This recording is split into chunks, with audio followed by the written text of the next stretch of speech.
Agatha Christie, Three Blind Mice. It was very cold. The sky was dark and heavy with unshed snow. A man in a dark overcoat, with his muffler pulled up around his face and his hat pulled down over his eyes, came along Culver Street. He went up the steps of number 74. He put his finger on the bell and heard it shrilling in the basement below. Mrs. Casey, her hands busy in the sink, said bitterly, "Drat that bell! Never any peace, there isn't." Wheezing a little, she toiled up the basement stairs and opened the door. The man, standing silhouetted against the lowering sky outside, asked in a whisper, "Mrs. Lyon?" "Second floor," said Mrs. Casey. "You can go on up. Does she expect you?" The man slowly shook his head. "Oh, well, go on up and knock," she said. She watched him as he went up the shabby, carpeted stairs. Later, she remarked that he gave her a funny feeling. However, all she really thought at the time was that he must have a bad cold to only be able to whisper like that. And no wonder, with the weather what it was. When the man got around the bend of the staircase, he began to whistle softly. The tune he whistled was Three Blind Mice. Molly Davis stepped back into the road and looked up at the newly painted board by the gate. It read, "Monkswell Manor Guest House." She nodded in approval. It really did look quite professional, or perhaps almost professional. The T of guest house staggered uphill a little, and the N of manor was slightly crowded. But on the whole, Giles had done a wonderful job. Giles was really very clever. There were so many things he could do. Molly was always making fresh discoveries about her husband. He said so little about himself that it was only gradually she learned about the many varied talents he had. An ex-naval man was always a handy man, so people said. Well, Giles would need all his talents for their new venture. Nobody could be more inexperienced in the business of running a guest house than she and Giles. But it would be great fun, and it did solve the housing problem. It had been Molly's idea. When Aunt Catherine died, the lawyers wrote to inform her that her aunt had left her Monkswell Manor. The natural reaction of the young couple had been, Giles had asked, "What is it like?" Molly had replied, "Oh, a big, rambling old house full of stuffy, old-fashioned Victorian furniture. Rather a nice garden, but terribly overgrown since the war because there's been only one old gardener left." So they had decided to put the house on the market and keep just enough furniture to furnish a small cottage or flat for themselves. But two difficulties arose at once. First, there weren't any small cottages or flats to be found. Secondly, all the furniture was enormous. "Well," said Molly, "we'll just have to sell it all. I suppose it will sell." The solicitor assured them that nowadays anything would sell. "Very probably," he said, "someone will buy it for a hotel or guest house, in which case they might like to buy it. With the furniture complete, fortunately the house is in very good repair. The late Miss Emery had extensive repairs and modernizations done just before the war, and there has been very little deterioration." "Oh yes, it's in good shape," said Molly. It was then that Molly had an idea. "Giles," she said, "why shouldn't we run it as a guest house ourselves?" At first, her husband had scoffed at the idea, but Molly persisted. "We needn't take very many people, not at first. It's an easy house to run.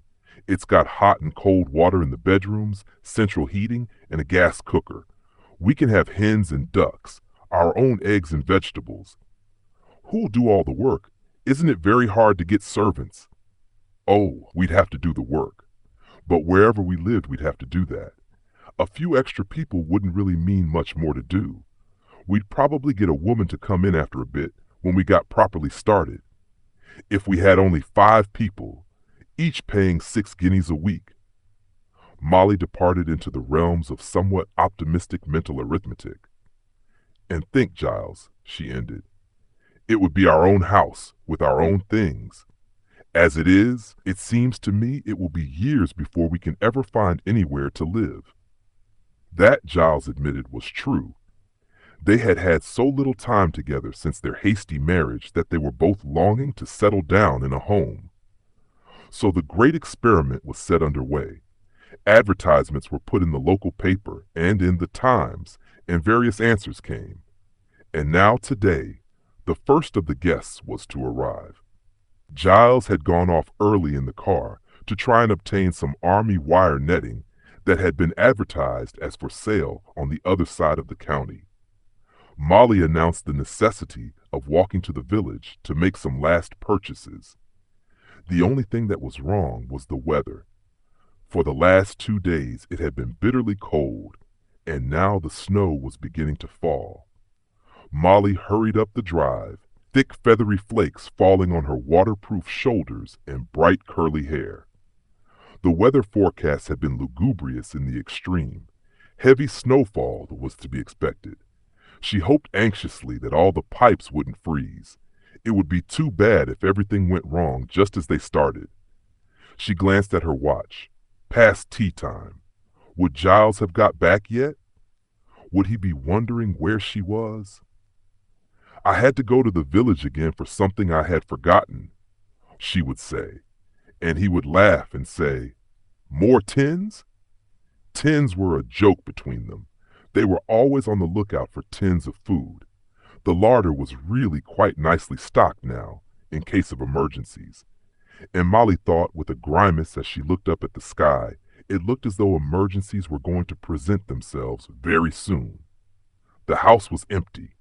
Giles was not back yet.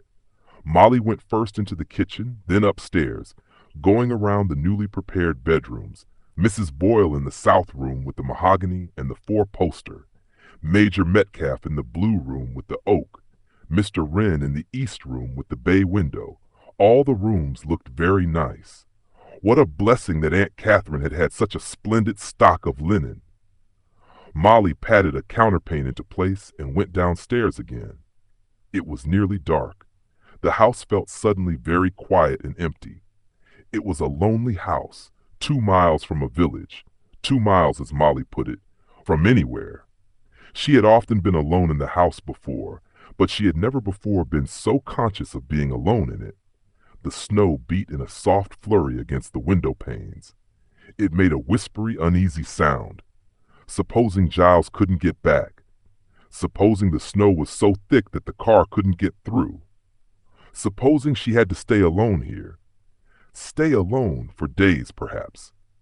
She looked around the kitchen, a big, comfortable kitchen that seemed to call for a big, comfortable cook presiding at the kitchen table, her jaws moving rhythmically as she ate rock cakes and drank black tea. She should be flanked by a tall, elderly parlor maid on one side and a round, rosy housemaid on the other, with a kitchen maid at the other end of the table, observing her betters with frightened eyes. And instead, there was just herself, Molly Davis, playing a role that did not yet seem a very natural role to play. Her whole life at the moment seemed unreal. Giles seemed unreal. She was playing a part, just playing a part. A shadow passed the window and she jumped. A strange man was coming through the snow. She heard the rattle of the side door. The stranger stood there in the open doorway, shaking off snow. A strange man walking into the empty house. Suddenly, the illusion fled. "Oh, Giles," she cried. "I'm so glad you've come." "Hello, sweetheart. What filthy weather. Lord, I'm frozen," he replied. He stamped his feet and blew through his hands. Automatically, Molly picked up the coat that he had thrown in a Giles-like manner onto the oak chest. She put it on a hanger, taking out of the stuffed pockets a muffler, a newspaper, a ball of string, and the morning's correspondence, which he had shoved in pell-mell. Moving into the kitchen, she laid down the articles on the dresser and put the kettle on the gas. "Did you get the netting?" she asked. "What ages you've been!" "It wasn't the right kind. Wouldn't have been any good for us. I went on to another place, but that wasn't any good either. What have you been doing with yourself? Nobody turned up yet, I suppose. Mrs. Boyle isn't coming till tomorrow anyway. Major Metcalf and Mr. Wren ought to be here today." Major Metcalf sent a card to say he wouldn't be here till tomorrow. Then that leaves us and Mr. Wren for dinner. What do you think he's like? Correct sort of retired civil servant is my idea. No, I think he's an artist. In that case, said Giles, we'd better get a week's rent in advance. Oh no, Giles, they bring luggage. If they don't pay, we hang on to their luggage. And suppose their luggage is stones wrapped up in newspaper? The truth is, Molly, we don't in the least know what we're up against in this business. I hope they don't spot what beginners we are. Mrs. Boyle is sure to, said Molly. She's that kind of woman. How do you know? You haven't seen her. Molly turned away. She spread a newspaper on the table, fetched some cheese, and set to work grating it. What's this? Inquired her husband. It's going to be Welsh rabbit, Molly informed him. Breadcrumbs and mashed potatoes and just a teeny-weeny bit of cheese to justify its name. Aren't you a clever cook? Said her admiring husband. I can do one thing at a time. It's assembling them that needs so much practice. Breakfast is the worst. Why? Because it all happens at once. Eggs and bacon and hot milk and coffee and toast. The milk boils over, or the toast burns, or the bacon frizzles, or the eggs go hard. You have to be as active as a scalded cat, watching everything at once. I shall have to creep down unobserved tomorrow morning and watch this scalded cat impersonation. The kettle's boiling, said Molly. Shall we take the tray into the library and hear the wireless? It's almost time for the news. As we seem to be going to spend almost the whole of our time in the kitchen, we ought to have a wireless there too. Yes, how nice kitchens are. I love this kitchen. I think it's far and away the nicest room in the house. I like the dresser and the plates, and I simply love the lavish feeling that an absolutely enormous kitchen range gives you. Though of course I'm thankful I haven't got to cook on it. And I suppose a whole year's fuel ration would go in one day. Almost certainly, I should say. But think of the great joints that were roasted in it. Sirloins of beef and saddles of mutton, colossal copper-preserving pans full of homemade strawberry jam with pounds and pounds of sugar going into it. What a lovely, comfortable age the Victorian age was. Look at the furniture upstairs. Large and solid and rather ornate, but oh, the heavenly comfort of it, with lots of room for the clothes one used to have, and every drawer sliding in and out so easily. Do you remember that smart modern flat we were lent? Everything built in and sliding, only nothing slid. It always stuck. And the doors pushed shut, only they never stayed shut. Or if they did shut, they wouldn't open. Yes, that's the worst of gadgets. If they don't go right, you're sunk. Well, come on, let's hear the news. The news consisted mainly of grim warnings about the weather, the usual deadlock in foreign affairs, spirited bickerings in Parliament, and a murder in Culver Street. Paddington, said Molly, switching it off. Nothing but misery. I'm not going to hear appeals for fuel economy all over again. What do they expect you to do? Sit and freeze? I don't think we ought to have tried to start a guest house in the winter. We ought to have waited until the spring, she added in a different tone of voice. I wonder what the woman was like who was murdered. Mrs. Lyon, was that her name? I wonder who wanted to murder her and why. Perhaps she had a fortune hidden under the floorboards. When it says that the police are anxious to interview a man seen in the vicinity, does that mean he's the murderer? I think it's usually just a polite way of putting it. The shrill note of a bell made them both jump. That's the front door, said Giles. Enter a murderer, he added facetiously. It would be, of course, in a play. Hurry up. It must be Mr. Wren now. We shall see who's right about him, you or me. Mr. Wren, along with a flurry of snow, came rushing in.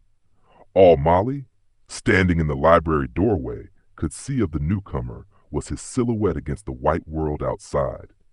How alike, thought Molly, are all men in their livery of civilization, dark overcoats, gray hats, mufflers around their necks. In another moment, Giles had shut the front door against the elements. Mr. Wren was unwinding his muffler, casting down his suitcase, flinging off his hat, all seemingly at the same time, and also talking. He had a high-pitched, almost querulous voice. Standing revealed in the hall light, he appeared as a young man with a shock of light, sunburned hair and pale, restless eyes. Too frightful, he exclaimed. The English winter at its worst, a reversion to Dickens, Scrooge, and Tiny Tim and all that. One has to be so terribly hardy to endure it, don't you think? And I've had a terrible cross-country journey from Wales. Are you Mrs. Davis? How delightful. Molly's hand was seized in a quick, bony clasp. Not at all as I'd imagined you. I pictured you as an Indian Army general's widow, terribly grim and forbidding. Heavenly, simply heavenly. Do you have any wax flowers or birds of paradise? Oh, but I'm simply going to love this place. I was afraid it would be very old world, very manor house with brass and banisters. But instead, it's marvelous, real Victorian bedrock respectability. He turned to Molly, eyes alight with excitement. Tell me, do you have one of those beautiful sideboards? Mahogany, purple plumy mahogany, with great carved fruits? As a matter of fact, said Molly, a bit breathless under the torrent of words, we do. Can I see it at once? Before she could reply, Mr. Wren had turned the handle of the dining room door and clicked on the light. Molly followed, conscious of Giles's disapproving profile nearby. Mr. Wren ran his long, bony fingers over the rich carving of the massive sideboard, uttering little cries of appreciation. Then he turned to Molly with a reproachful glance. No big mahogany dining table? All these little tables dotted about instead? We thought people would prefer it that way, said Molly. Darling, of course you're quite right. I was being carried away by my feeling for period. But if you had the table, you'd need the right family around it. Stern, handsome father with a beard, prolific, faded mother, 11 children, a grim governess, and somebody called Poor Harriet, the poor relation who acts as a general helper and is very, very grateful for being given a good home. Molly stifled a laugh. Giles cleared his throat. I'll take your suitcase upstairs, he said gruffly. East room? Molly nodded. As Giles headed upstairs, Mr. Wren called after him. Has it got a 4-poster bed with little chintz roses? No, it hasn't, replied Giles, disappearing around the bend of the staircase. Mr. Wren turned back to Molly. I don't believe your husband is going to like me. What makes you say that? Was he in the Navy? Yes. Yes, I thought so. They're much less tolerant than the Army or Air Force. How long have you been married? Are you very much in love with him? Perhaps you'd like to come up and see your room now, Molly interjected, blushing slightly. Yes, of course. That was impertinent of me. But I really do want to know.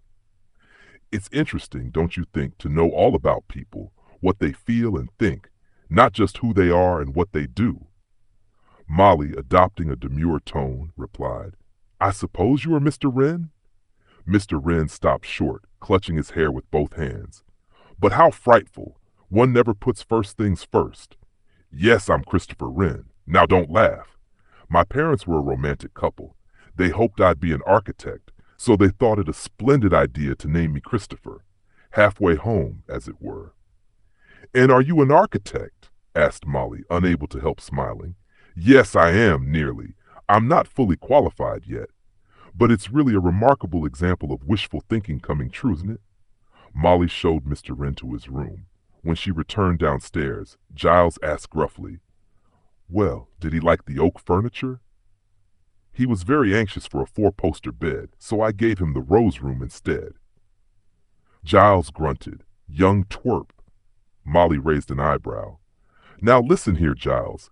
This isn't a house party of guests we're entertaining. This is business, whether you like Christopher Wren or not. I don't, Giles interrupted. Has nothing to do with it. He's paying 7 guineas a week, and that's all that matters. If he pays it, muttered Giles. He's agreed to pay it. We've got his letter. Molly and Giles's conversation was interrupted as Christopher Wren reappeared. Molly thought the library looked very nice with its big chairs and roaring fire. Dinner, she informed Christopher, would be ready in half an hour. In the meantime, Christopher offered to help in the kitchen. I can cook an omelet if you like, he said cheerfully. The evening ended in an unconventional manner with Christopher assisting Molly in the kitchen and even helping wash the dishes. Molly felt it was an odd start for a guest house, and Giles clearly didn't approve. Oh well, thought Molly as she drifted off to sleep, tomorrow, when the others arrive, it will be different. Morning dawned with dark skies and heavy snow. Giles looked grave, and Molly's heart sank. The weather was going to make everything very difficult. Mrs. Bowl arrived in the local taxi. Chains were on the wheels, and the driver brought pessimistic reports about the state of the road. He prophesied that drifts might block the road by nightfall. Mrs. Bowl herself did not lighten the prevailing gloom. She was a large, forbidding-looking woman with a resonant voice and a masterful manner. Her natural aggressiveness had been heightened by her war career, which was marked by persistent and militant usefulness. "If I had not believed this was a running concern, I should never have come," she said. "I naturally thought it was a well-established guest house, properly run on scientific lines." "There is no obligation for you to remain if you are not satisfied," said Giles. "No, indeed," she replied, "and I shall not think of doing so. Perhaps," Giles continued, "you would like to ring up for a taxi. The roads are not yet blocked. If there has been any misapprehension, it would perhaps be better if you went elsewhere." He added, "We have had so many applications for rooms that we shall be able to fill your place quite easily. Indeed, in future, we are charging a higher rate for our rooms." Mrs. Bowl threw him a sharp glance. "I am certainly not going to leave before I have tried what the place is like. Perhaps you would let me have a rather large bath towel, Mrs. Davis. I am not accustomed to drying myself on a pocket handkerchief." Giles grinned at Molly behind Mrs. Bowl's retreating back. "Darling, you were wonderful," said Molly. "The way you stood up to her." "Bullies soon climb down when they get their own medicine," said Giles. "Oh dear," Molly sighed. "I wonder how she'll get on with Christopher Wren." "She won't," said Giles. That very afternoon, Mrs. Bowl remarked to Molly with distinct disfavor in her voice, "That's a very peculiar young man." The baker arrived looking like an Arctic explorer. He delivered the bread with a warning that his next call, due in 2 days' time, might not materialize. "Hold-ups everywhere," he announced. "Got plenty of stores in, I hope?" "Oh yes," said Molly. "We've got lots of tins. I'd better take extra flour, though," she thought. Vaguely, she recalled something the Irish maid called soda bread. If the worst came to the worst, she could probably make that. The baker also brought the papers, which Molly spread out on the hall table. Foreign affairs had receded in importance. The weather and the murder of Mrs. Lyon occupied the front page. She was staring at the blurred reproduction of the dead woman's features when Christopher Wren's voice behind her said, "Rather a sordid murder, don't you think? Such a drab-looking woman and such a drab street. One can't feel certain that there is any story behind it." "I've no doubt," said Mrs. Bowl with a snort, "that the creature got no more than she deserved." "Oh." Mr. Wren turned to her with engaging eagerness. "So you think it's definitely a sex crime, do you?" "I suggested nothing of the kind, Mr. Wren." "But she was strangled, wasn't she?" He held out his long white hands. "I wonder what it would feel like to strangle anyone." "Really, Mr. Wren?" Christopher moved nearer to her, lowering his voice. "Have you considered, Mrs. Bowl, just what it would feel like to be strangled?" "Really, Mr. Wren?" Mrs. Bowl repeated even more indignantly. Molly read hurriedly. "The man the police are anxious to interview was wearing a dark overcoat, a light Homburg hat, was of medium height, and wore a woolen scarf."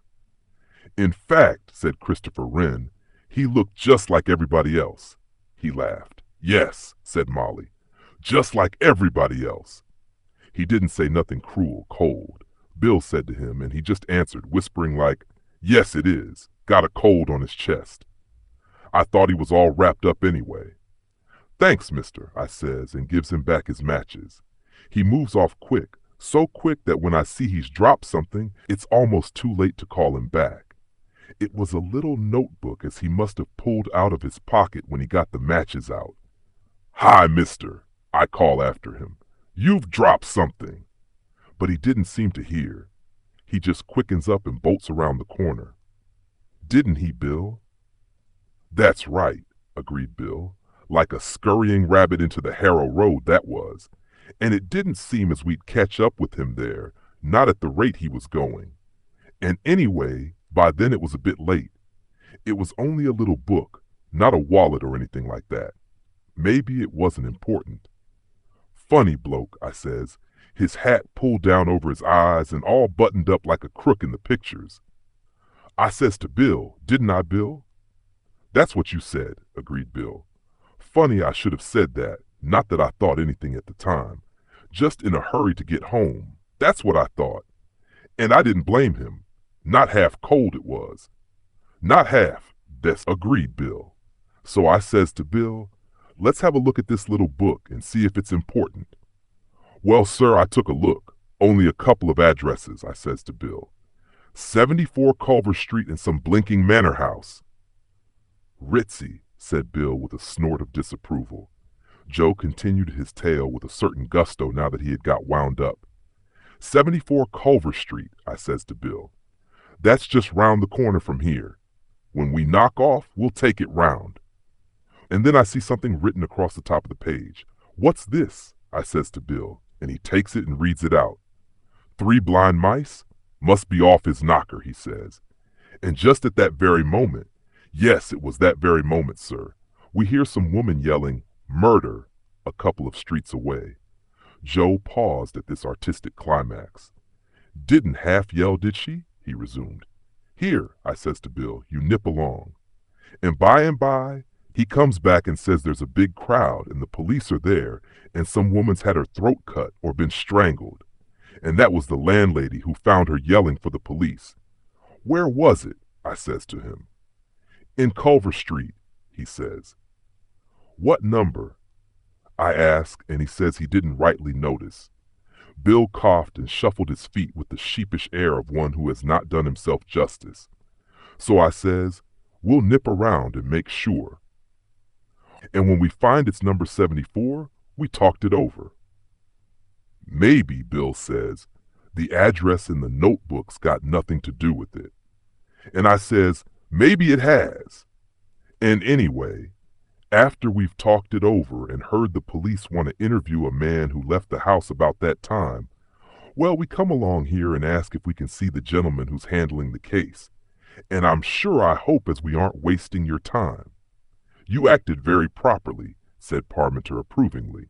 "You've brought the notebook with you?" "Thank you." Now his questions became brisk and professional. He got places, times, dates. The only thing he did not get was a description of the man who had dropped the notebook.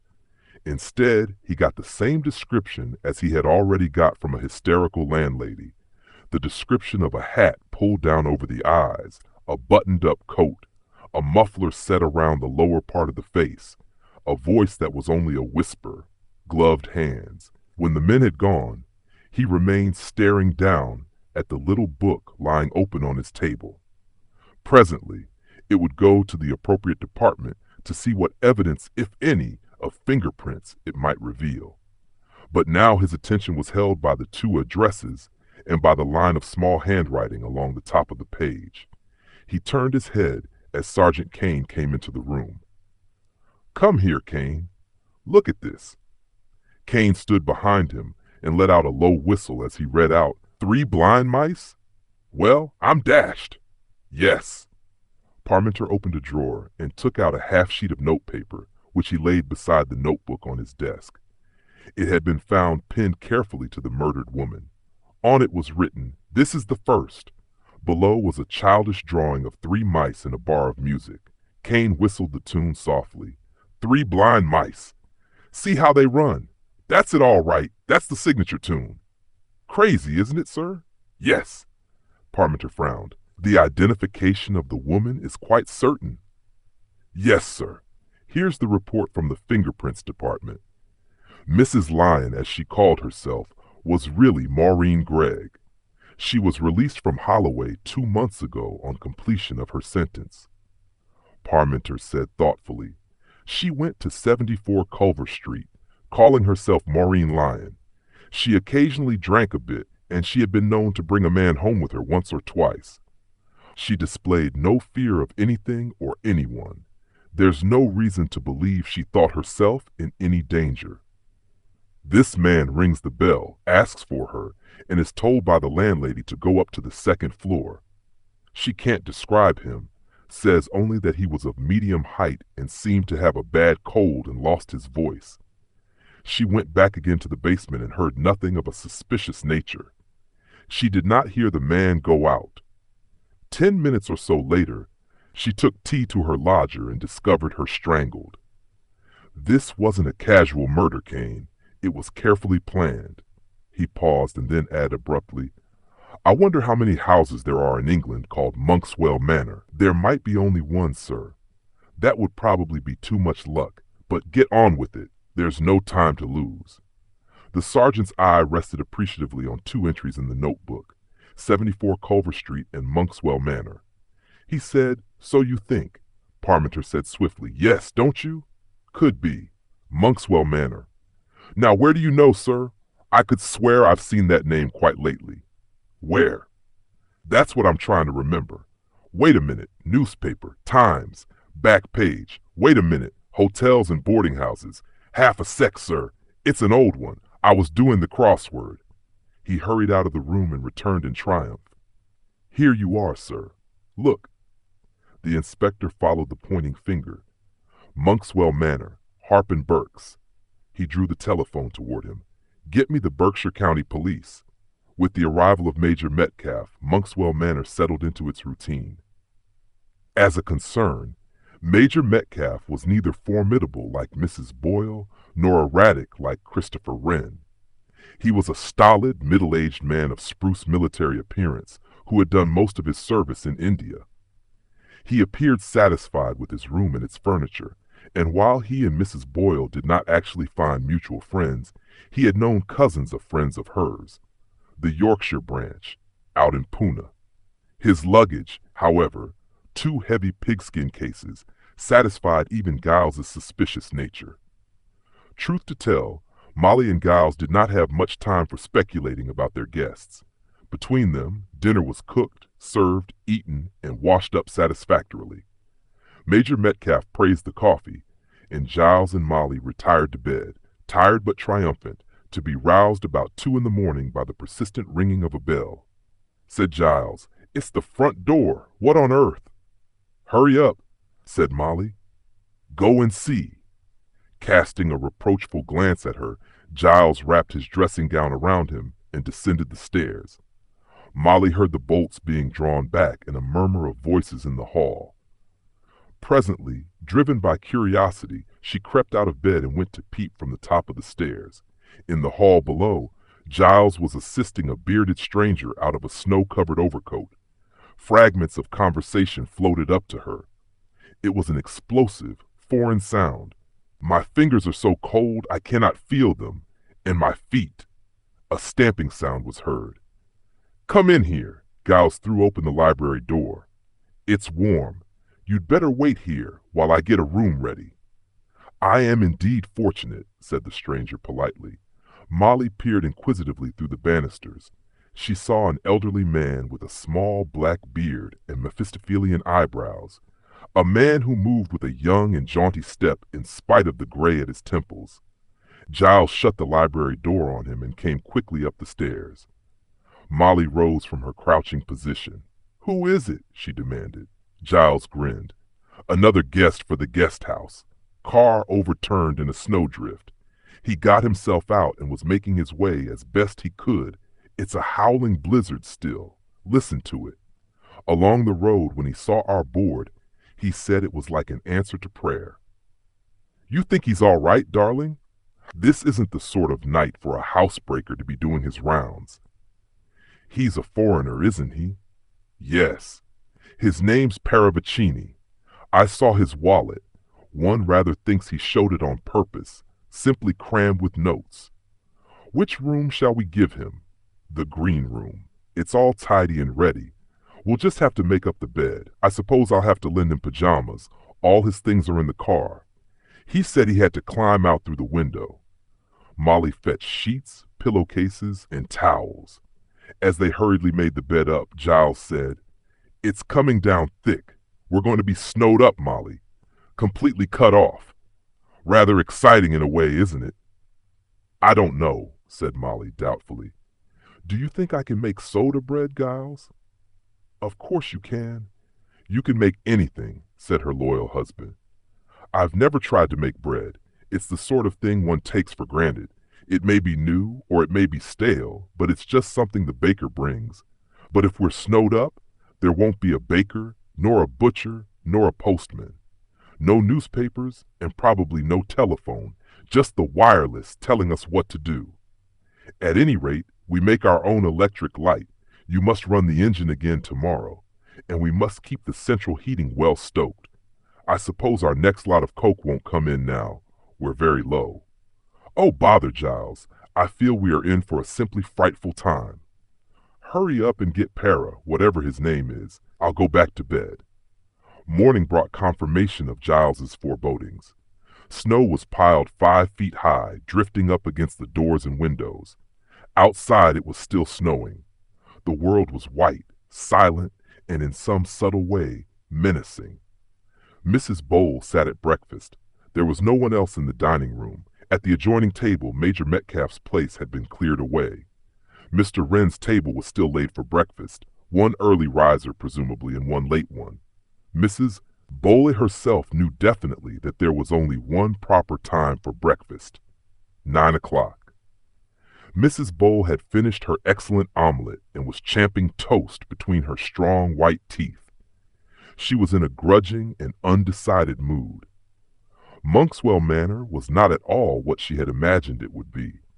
She had hoped for bridge, for faded spinsters whom she could impress with her social position and connections, and to whom she could hint at the importance and secrecy of her war service. The end of the war had left Mrs. Bowles marooned, as it were, on a desert shore. She had always been a busy woman, talking fluently of efficiency and organization.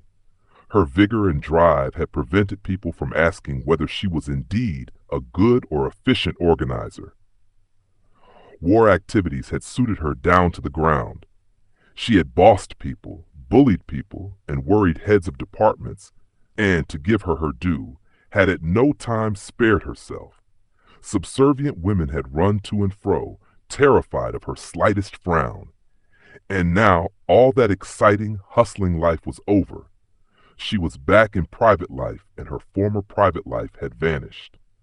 Her house, which had been requisitioned by the army, needed thorough repairing and redecorating before she could return to it, and the difficulties of domestic help made a return impracticable in any case. Her friends were largely scattered and dispersed. Presently, no doubt, she would find her niche, but at the moment it was a case of marking time. A hotel or a boarding house seemed the answer, and she had chosen to come to Monkswell Manor. She looked around her disparagingly. "Most dishonest," she said to herself, "not to have told me they were only just starting." She pushed her plate farther away from her. The fact that her breakfast had been excellently cooked and served with good coffee and homemade marmalade, in a curious way, annoyed her still more. It had deprived her of a legitimate cause of complaint. Her bed, too, had been comfortable, with embroidered sheets and a soft pillow. Mrs. Bowles liked comfort, but she also liked to find fault. The latter was perhaps the stronger passion of the two. Rising majestically, Mrs. Bowles left the dining room, passing in the doorway that very extraordinary young man with the red hair. He was wearing this morning a checked tie of virulent green, a woolen tie. "Preposterous," said Mrs. Bowles to herself. "Quite preposterous." The way he looked at her, too, sideways out of those pale eyes of his. She didn't like it. There was something upsetting, unusual, about that faintly mocking glance. "Unbalanced mentally, I shouldn't wonder," said Mrs. Bowles to herself.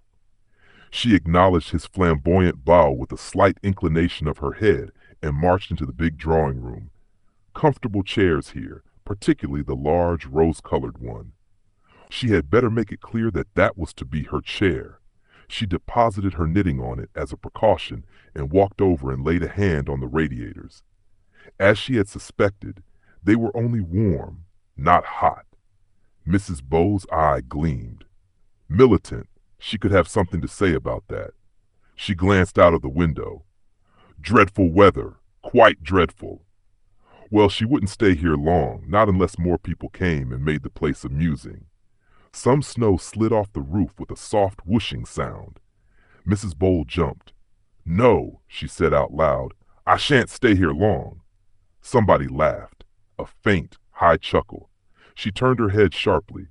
Young Wren was standing in the doorway, looking at her with that curious expression of his. "No," he said, "I don't suppose you will." Major Meadar was helping Giles to shovel away snow from the back door. He was a good worker, and Giles was quite vocal in his expressions of gratitude. "Good exercise," said Major Meadar.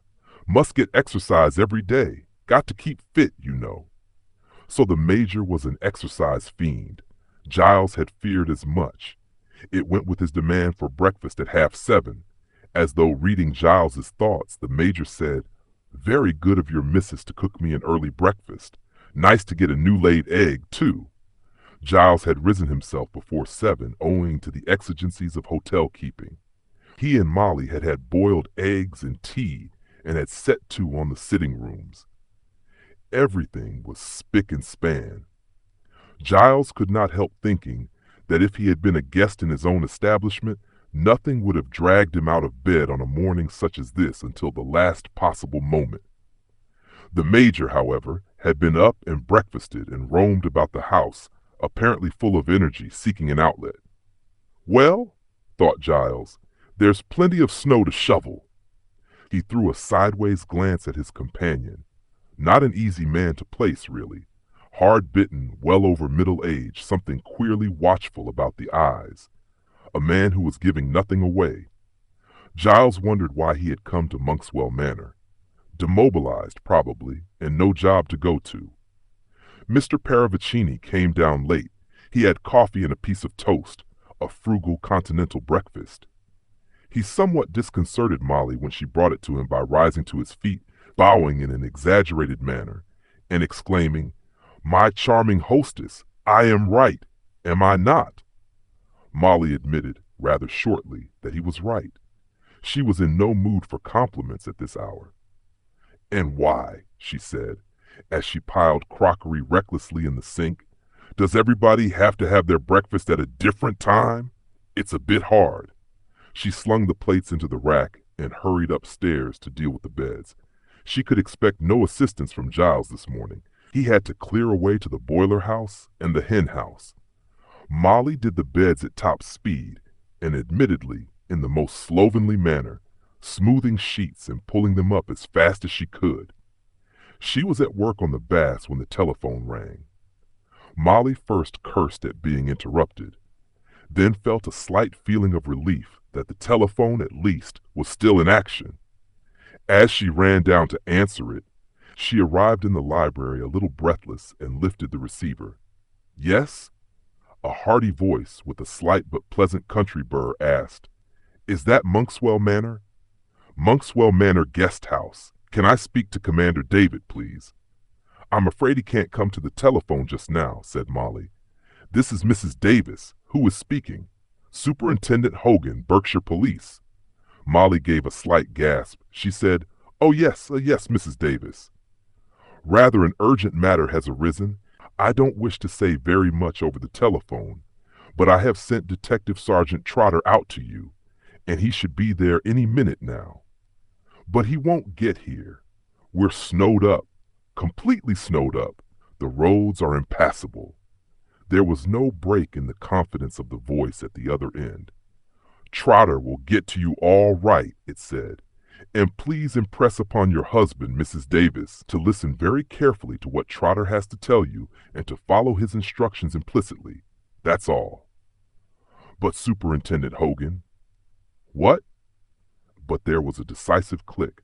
Hogan had clearly said all he had to say and rung off. Molly waggled the telephone rest once or twice, then gave up. She turned as the door opened. "Oh, Giles, darling, there you are." Giles had snow on his hair and a good deal of coal grime on his face. He looked hot. "What is it, sweetheart?" "I filled the coal scuttles and brought in the wood. I'll do the hens next and then have a look at the boiler. Is that right? What's the matter? You look scared." "Giles, it was the police." "The police?" Giles sounded incredulous. "Yes, they're sending out an inspector or a sergeant or something." "But why? What have we done?" "I don't know." "Do you think it could be that 2 pound of butter we had from Ireland?" Giles was frowning. "I did remember to get the wireless license, didn't I?" "Yes, it's in the desk."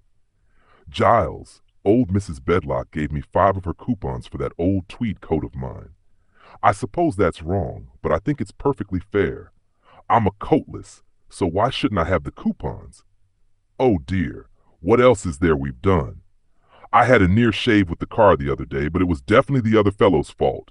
Definitely. We must have done something," wailed Molly. "The trouble is that practically everything one does nowadays is illegal." "That's why one has a permanent feeling of guilt," said Giles gloomily. "Actually, I expect it's something to do with running this place. Running a guest house is probably chock full of snags we've never heard of.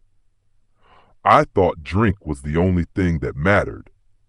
We haven't given anyone anything to drink. Otherwise, why shouldn't we run our own house any way we please? I know it sounds all right, but as I say, everything's more or less forbidden nowadays." "Oh dear," sighed Molly. "I wish we'd never started. We're going to be snowed up for days and everybody will be cross and they'll eat all our reserves of tins." "Cheer up, sweetheart," said Giles. "We're having a bad break at the moment, but it will pan out all right."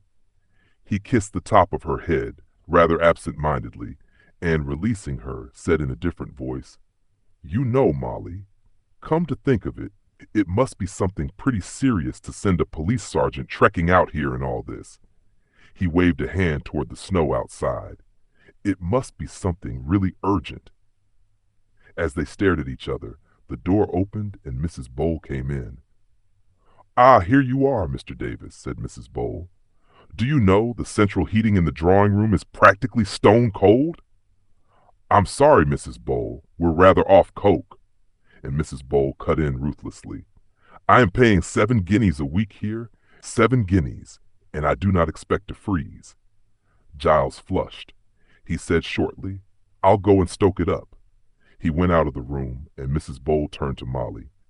"If you don't mind my saying so, Mrs. Davis, that is a very extraordinary young man you have staying here. His manners and his ties. Does he never brush his hair?" "He's an extremely brilliant young architect," said Molly. "I beg your pardon?"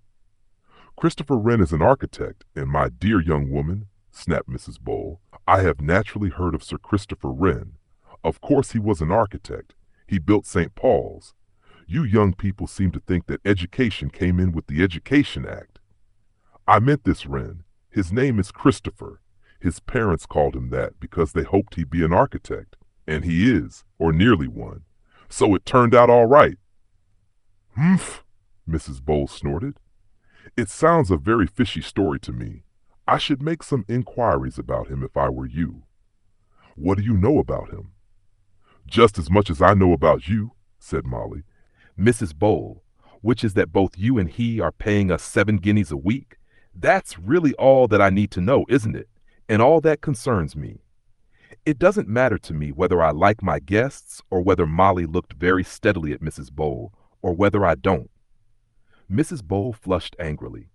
"You are young and inexperienced and should welcome advice from someone more knowledgeable than yourself. And what about this queer foreigner? When did he arrive? In the middle of the night? Indeed, most peculiar. Not a very conventional hour to turn away. Bona fide travelers would be against the law, Mrs. Bowl." Molly added sweetly, "You may not be aware of that. All I can say is that this Paravicini, or whatever he calls himself, seems to me. Beware, beware, dear lady, you talk of the devil, and Then Mrs. Bowl jumped as though it had been indeed the devil who addressed her. Mr. Paravicini, who had minced quietly in without either of the two women noticing him, laughed and rubbed his hands together with a kind of elderly satanic glee. "You startled me," said Mrs. Bowl. "I did not hear you come in." "I come in on tiptoe," said Mr. Paravicini. "Nobody ever hears me come and go. That I find very amusing. Sometimes I overhear things. That too amuses me," he added softly. "But I do not forget what I hear." Mrs. Bowl said rather feebly, "Indeed, I must get my knitting. I left it in the drawing room." She went out hurriedly. Molly stood looking at Mr. Rockley Paravicini with a puzzled expression. He approached her with a kind of hop and skip. "My charming hostess looks upset." Before she could prevent it, he picked up her hand and kissed it. "What is it, dear lady?" Molly drew back a step. She was not sure that she liked Mr. Paravicini much. He was leering at her like an elderly Satan. "Everything is rather difficult this morning," she said lightly. "Because of the snow?" "Yes." Mr. Mobile Paravicini turned his head around to look out of the window. "Snow makes everything very difficult, does it not? Or else it makes things very easy." "I don't know what you mean." "No," he said thoughtfully. "There's quite a lot that you do not know, I think. For one thing, that you do not know very much about running a guest house." Molly's chin went up belligerently. "I dare say we don't, but we mean to make a go of it." "Bravo, bravo!" After all, Molly's voice betrayed slight anxiety. "I'm not such a very bad cook." "You are without doubt an enchanting cook," said Mr. Paravicini. What a nuisance foreigners were, thought Molly. Perhaps Mr. Paravicini read her thoughts. At all events, his manner changed. He spoke quietly and quite seriously. "May I give you a little word of warning, Mrs. Davis? You and your husband must not be too trusting, you know. Have you references with these guests of yours? Is that usual?" Molly looked troubled. "I thought people just came. It is advisable always to know a little about the people who sleep under your roof." He leaned forward and tapped her on the shoulder in a military kind of way. "Take myself, for example. I turn up in the middle of the night. My car, I say, is overturned in a snowdrift. What do you know of me? Nothing at all. Perhaps you know nothing either of your other guests." Mrs. Bowl began. Molly but stopped as that lady herself re-entered the room, knitting in hand. "The drawing room is too cold. I shall sit in here." She marched toward the fireplace. Mr. Paravicini pirouetted swiftly ahead of her. "Allow me to poke the fire for you."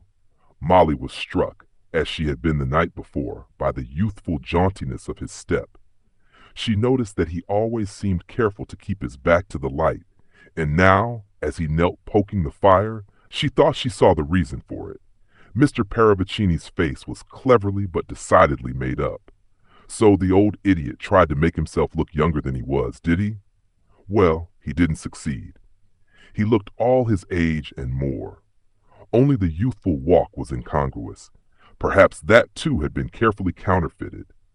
She was brought back from speculation to the disagreeable realities by the brisk entrance of Major Mitar. "Mrs. Davis, I'm afraid the pipes of the—" He lowered his voice modestly. "Downstairs cloakroom are frozen." "Oh dear," groaned Molly. "What an awful day. First the police and then the pipes." Mr. Paravicini dropped the poker into the grate with a clatter. Mrs. Bowl stopped knitting. Molly, looking at Major Mitar, was puzzled by his sudden stiff immobility and by the indescribable expression on his face. It was an expression she could not place. It was as though all emotion had been drained out of it, leaving something carved out of wood.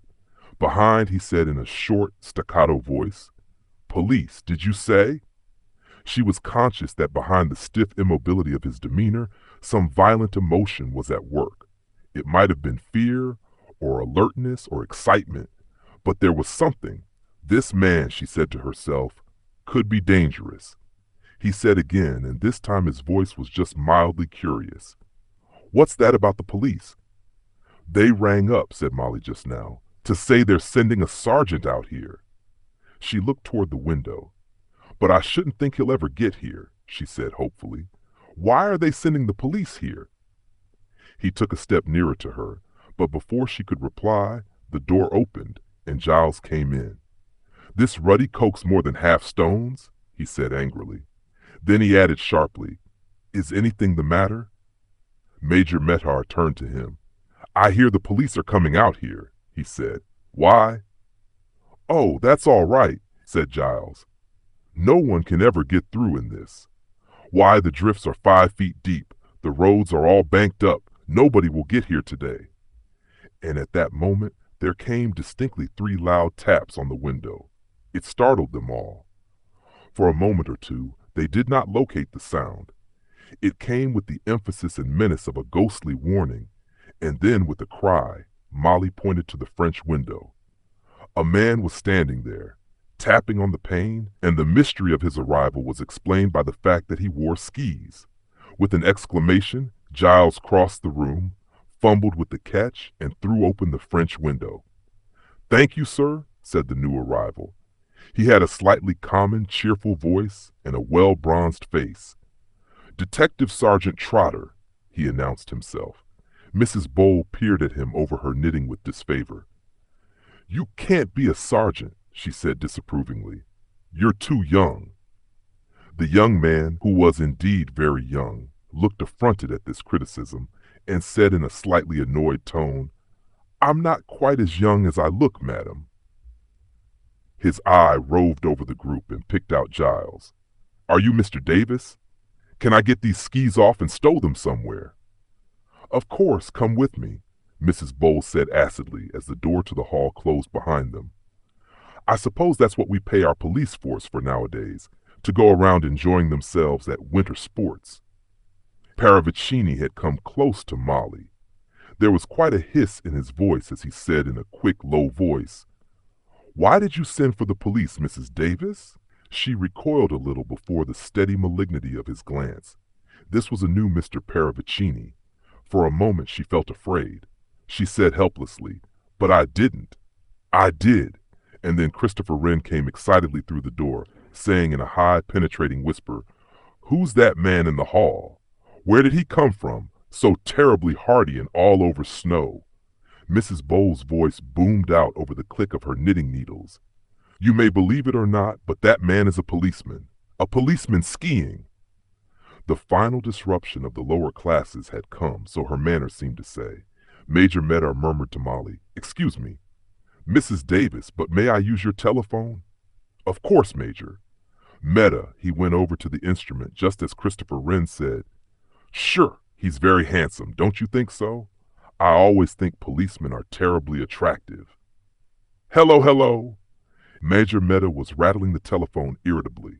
He turned to Molly. Mrs. Davis, this telephone is dead, quite dead. It was all right just now. She was interrupted. Christopher Wren was laughing a high, shrill, almost hysterical laugh. So we're quite cut off now, quite cut off. That's funny, isn't it? I don't see anything to laugh at, said Major Meta stiffly. No, indeed, said Mrs. Bowl. Christopher was still in fits of laughter. It's a private joke of my own, he said, putting his finger to his lips. The sleuth is coming. Giles came in with Sergeant Trotter. The latter had got rid of his skis, brushed off the snow, and was holding in his hand a large notebook and pencil. He brought an atmosphere of unhurried judicial procedure with him. Molly, said Giles, Sergeant Trotter wants a word with us alone. Molly followed them both out of the room. We'll go in the study, Giles said. They went into the small room at the back of the hall, which was dignified by that name. Sergeant Trotter closed the door carefully behind him. What have we done, Sergeant? Molly demanded plaintively. Done? Sergeant Trotter stared at her, then he smiled broadly.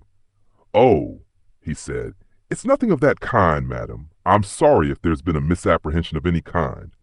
No, Mrs. Davis, it's something quite different. It's more a matter of police protection, if you understand me. Not understanding him in the least, they both looked at him inquiringly. Sergeant Trotter went on fluently. It relates to the death of Mrs. Lyon, Mrs. Morin Lyon, who was murdered in London 2 days ago. You may have read about the case? Yes, said Molly. The first thing I want to know is if you were acquainted with this Mrs. Lyon? Never heard of her, said Giles, and Molly murmured concurrence. Well, that's rather what we expected, but as a matter of fact, Lyon wasn't the murdered woman's real name. She had a police record, and her fingerprints were on file, so we were able to identify her without any difficulty. Her real name was Greg Morin. Greg, her late husband, John Gregg, was a farmer who resided at Longridge Farm, not very far from here. You may have heard of the Longridge Farm case? The room was very still.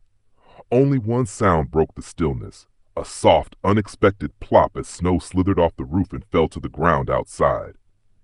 It was a secret, almost sinister sound. Trotter went on. 3 evacuated children were billeted on the Greggs at Longridge Farm in 1940. One of those children subsequently died as the result of criminal neglect and ill treatment. The case made quite a sensation, and the Greggs were both sentenced to terms of imprisonment. Greg escaped on his way to prison.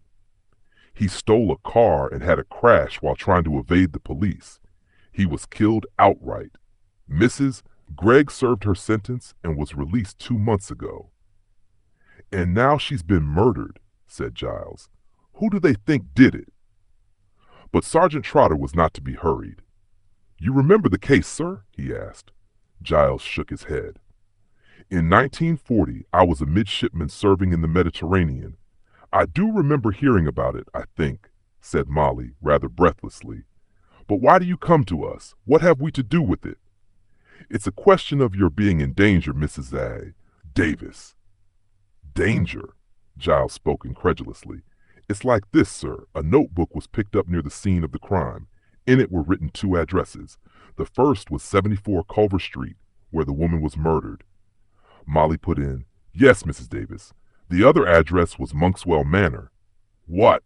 Molly's tone was incredulous.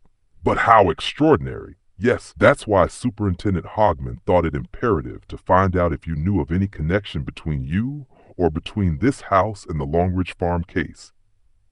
There's nothing, absolutely nothing, said Giles. It must be some coincidence. Sergeant Trotter said gently, Superintendent Hogman doesn't think it is a coincidence. He'd have come himself if it had been at all possible under the weather conditions, and as I'm an expert skier, he sent me with instructions to get full particulars of everyone in this house, to report back to him by phone, and to take all measures I thought expedient for the safety of the household. Giles said sharply, Safety? Good Lord, man, you don't think somebody is going to be killed here? Trotter said apologetically, I didn't want to upset the lady, but yes, that is just what Superintendent Hogman does think. But what earthly reason could there be? Giles broke off, and Trotter said, That's just what I'm here to find out. But the whole thing's crazy. Yes, sir, but it's because it's crazy that it's dangerous. Molly said, There's something more you haven't told us yet, isn't there, Sergeant? Yes, madam. At the top of the page in the notebook was written 3 blind mice. Pinned to the dead woman's body was a paper with This is the first written on it, and below it a drawing of 3 mice and a bar of music. The music was a tune of the nursery rhyme 3 Blind Mice. Molly sang softly, 3 blind mice, see how they run. They all ran after the farmer's wife. She broke off. Oh, it's horrible, horrible. There were 3 children, weren't there? Yes, Mrs. Davis. A boy of 15, a girl of 14, and the boy of 12 who died. What happened to the others? The girl was, I believe, adopted by someone we haven't been able to trace. The boy would be just on 23 now. We've lost track of him. He was said to have always been a bit queer. He joined up in the army at 18, later he deserted. Since then, he's disappeared. The army psychiatrist says definitely that he's not normal. You think that it was he who killed Mrs. Lyon? Giles asked. And that he's a homicidal maniac and may turn up here for some unknown reason? We think that there must be a connection between someone here and the Longridge Farm business. Once we can establish what that connection is, we will be forearmed. Now you state, sir, that you yourself have no connection with that case. The same goes for you, Mrs. Davis. Oh, yes, yes. Perhaps you will tell me exactly who else there is in the house. They gave him the names: Mrs. Bowl, Major Meta, Mr. Christopher Wren, Mr. Paravicini. He wrote them down in his notebook. Servants? We haven't any servants, said Molly. And that reminds me, I must go and put the potatoes on. She left the study abruptly. Trotter turned to Giles. What do you know about these people? Sir, Giles paused. Then he said quietly, Really, we don't know anything about them. Sergeant, Mrs. Bowl wrote from a Bournemouth hotel, Major Meta from Leamington, Mr. Wren from a private hotel in South Kensington. Mr. Paravicini just turned up out of the blue, or rather out of the white. His car overturned in a snowdrift near here. Still, I suppose they'll have identity cards, ration books, that sort of thing. I shall go into all that, of course. In a way, it's lucky that the weather is so awful, said Giles. The murderer can't very well turn up in this, can he? Perhaps he doesn't need to. Mr. Davis, what do you mean? Sergeant Trotter hesitated for a moment, and then he said, You've got to consider, sir, that he may be here already. Giles stared at him. What do you mean? Mrs. Gregg was killed 2 days ago. All your visitors here have arrived since then. Mr. Davis? Yes, but they booked beforehand, sometime beforehand, except for Paravicini. Sergeant Trotter sighed. His voice sounded tired. These crimes were planned in advance. Crimes? But only one crime has happened yet. Why are you sure that there will be another? That it will happen? No, I hope to prevent that. That it will be attempted? Yes, but then if you're right. Giles spoke excitedly. There's only one person it could be. There's only one person who's the right age, Christopher Wren. Sant Trotter had joined Molly in the kitchen. I'd be glad, Mrs. Davis, if you would come with me to the library. I want to make a general statement to everyone. Mr. Davis has kindly gone to prepare the way. All right, just let me finish these potatoes. Sometimes I wish Sir Walter Raleigh had never discovered the beastly things. Sergeant Trotter preserved a disapproving silence. Molly said apologetically, I don't really believe it, you see. It's so fantastic.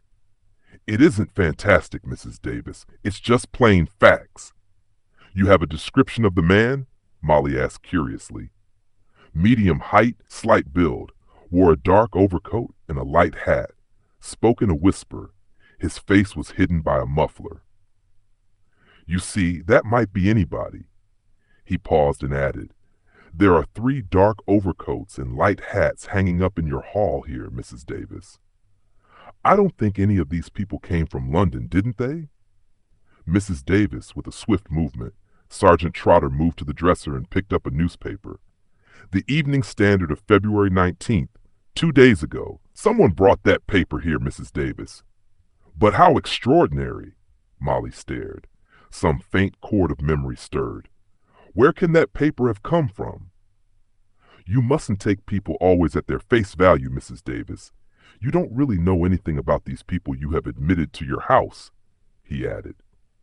I take it you and Mr. Davis are new to the guest house business? Yes, we are, Molly admitted. She felt suddenly young, foolish, and childish. You haven't been married long, perhaps either? Just a year, she blushed slightly. It was all rather sudden. Love at first sight, said Sergeant Trotter sympathetically. Molly felt quite unable to snub him. Yes, she said, and added in a burst of confidence, we'd only known each other a fortnight. Her thoughts went back over those 14 days of whirlwind courtship. There hadn't been any doubts. They had both known. In a worrying, nerve-racked world, they had found the miracle of each other. A little smile came to her lips. She came back to the present to find Sergeant Trotter eyeing her indulgently. Your husband doesn't come from these parts, does he? No, said Molly vaguely. He comes from Lincolnshire. She knew very little of Giles's childhood and upbringing. His parents were dead, and he always avoided talking about his early days. He had had, she fancied, an unhappy childhood. You're both very young, if I may say so, to run a place of this kind, said Sergeant Trotter. Oh, I don't know. I'm 22. And she broke off as the door opened and Giles came in. Everything's all set. I've given them a rough outline, he said. I hope that's all right. Saves time, said Trotter. Are you ready, Mrs. Davis? Four voices spoke at once as Sergeant Trotter entered the library. Highest and shrillest was that of Christopher Wren, declaring that this was too thrilling, and he wasn't going to sleep a wink tonight. And please, could we have all the gory details? A kind of double bass accompaniment came from Mrs. Bowl. Absolute outrage, sheer incompetence. Police have no business to let murderers go roaming about the countryside. Mr. Paravicini was eloquent, chiefly with his hands. His gesticulations were more eloquent than his words, which were drowned by Mrs. Bowl's double bass. Major Meta could be heard in an occasional short, staccato bark. He was asking for facts. Trotter waited a moment or two, then he held up an authoritative hand, and rather surprisingly, there was silence. Thank you, he said. Now Mr. Davis has given you an outline of why I'm here. I want to know one thing and one thing only, and I want to know it quick. Which of you has some connection with the Long Ridge Farm case? The silence was unbroken. Four blank faces looked at Sergeant Trotter. The emotions of a few moments back, excitement, indignation, hysteria, inquiry, were wiped away as a sponge wipes out the chalk marks on a slate. Sergeant Trotter spoke again, more urgently. Please understand me. One of you, we have reason to believe, is in danger. Deadly danger. I have got to know which one of you it is. And still, no one spoke or moved. Something like anger came into Trotter's voice. Very well. I'll ask you one by one. Mr. Paravicini? A very faint smile flickered across Mr. Paravicini's face. He raised his hands in a protesting foreign gesture. But I am a stranger in these parts, Inspector. I know nothing, but nothing, of these local affairs of bygone years. Trotter wasted no time. He snapped out, Mrs. Bowl? Really, I don't see why. One mean, why should I have anything to do with such a distressing business? Mr. Wren? Christopher said shrilly. I was a mere child at the time. I don't remember even hearing about it. Major Meta? The major said abruptly. Read about it in the papers. I was stationed at Edinburgh at the time. That's all. You have to say, any of you? Silence again. Trotter gave an exasperated sigh. If one of you gets murdered, he said, you'll only have yourself to blame. He turned abruptly and went out of the room. My dears, said Christopher. How melodramatic. He added, he's very handsome, isn't he? I do admire the police, so stern and hard-boiled. Quite a thrill, this whole business. 3 blind mice. How does the tune go? He whistled the air softly, and Molly cried out involuntarily, Don't! He whirled round on her and laughed. But darling, he said, it's my signature tune. I've never been taken for a murderer before, and I'm getting a tremendous kick out of it. Melodramatic rubbish, said Mrs. Bowl. I don't believe a word of it. Christopher's light eyes danced with an impish mischief. But just wait, Mrs. Bowl, he lowered his voice, till I creep up behind you and you feel my hands round your throat. Molly flinched.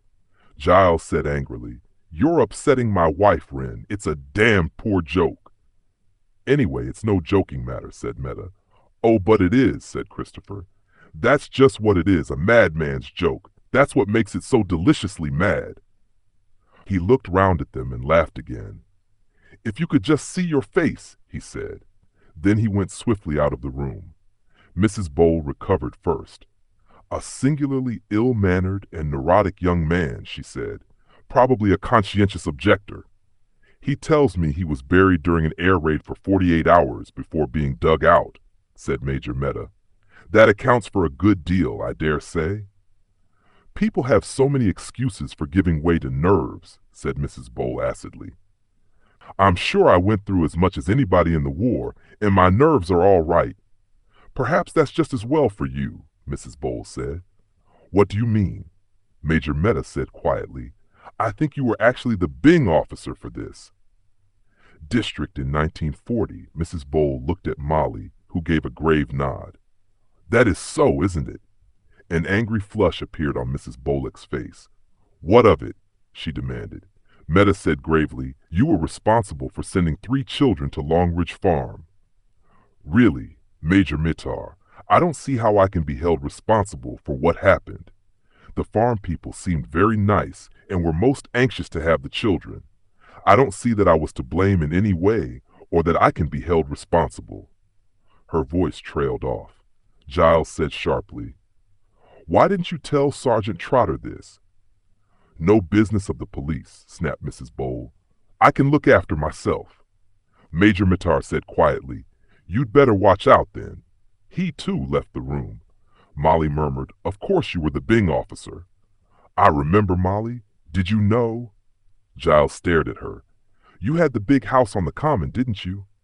Requisitioned, said Mrs. Bowl, and completely ruined, she added bitterly. Devastated. Iniquitous. Then very softly, Mr. Parabicini began to laugh. He threw his head back and laughed without restraint. You must forgive me, he gasped, but indeed I find all this most amusing. I enjoy myself. Yes, I enjoy myself greatly. Sergeant Trotter re-entered the room at that moment. He threw a glance of disapproval at Mr. Parabicini. I'm glad, he said acidly, that everyone finds this so funny. I apologize, my dear inspector. I do apologize. I am spoiling the effect of your solemn warning. Sergeant Trotter shrugged his shoulders. I've done my best to make the position clear, he said, and I'm not an inspector. I'm only a sergeant. I'd like to use the telephone, please, Mrs. Davis.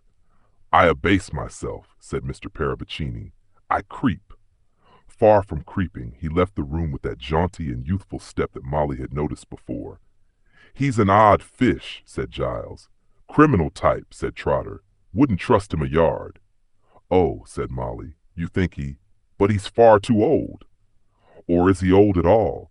He uses makeup, quite a lot of it, and his walk is young. Perhaps he's made up to look old. Sergeant Trotter, do you think? Sergeant Trotter snubbed her severely. We shan't get anywhere with unprofitable speculation, Mrs. Davis, he said. He crossed to the telephone. But you can't, said Molly. The telephone's dead. What? Trotter swung round. The sharp alarm in his voice impressed them all. Dead? Since when? Major Medar tried it just before you came, but it was all right before that. You got Superintendent Hogan's message? Yes, I suppose since then the line's down with the snow. But Trotter's face remained grave. I wonder, he said. It may have been cut. Molly stared. You think so? I'm going to make sure. He hurried out of the room. Giles hesitated, then went after him. Molly exclaimed, Good heavens, nearly lunchtime. I must get on, or we'll have nothing to eat. As she rushed from the room, Mrs. Bowl muttered, Incompetent chit! What a place! I shan't pay 7 guineas for this kind of thing. Sergeant Trotter bent down, following the wires. He asked, Giles, is there an extension? Yes, in our bedroom upstairs. Shall I go up and see? There, if you please. Trotter opened the window and leaned out, brushing snow from the sill. Giles hurried up the stairs. Mr. Parabicini was in the big drawing room. He went across to the grand piano and opened it. Sitting on the music stool, he picked out a tune softly with one finger. 3 blind mice, see how they run. Christopher Wren was in his bedroom. He moved about it, whistling briskly. Suddenly the whistle wavered and died. He sat down on the edge of the bed. He buried his face in his hands and began to sob.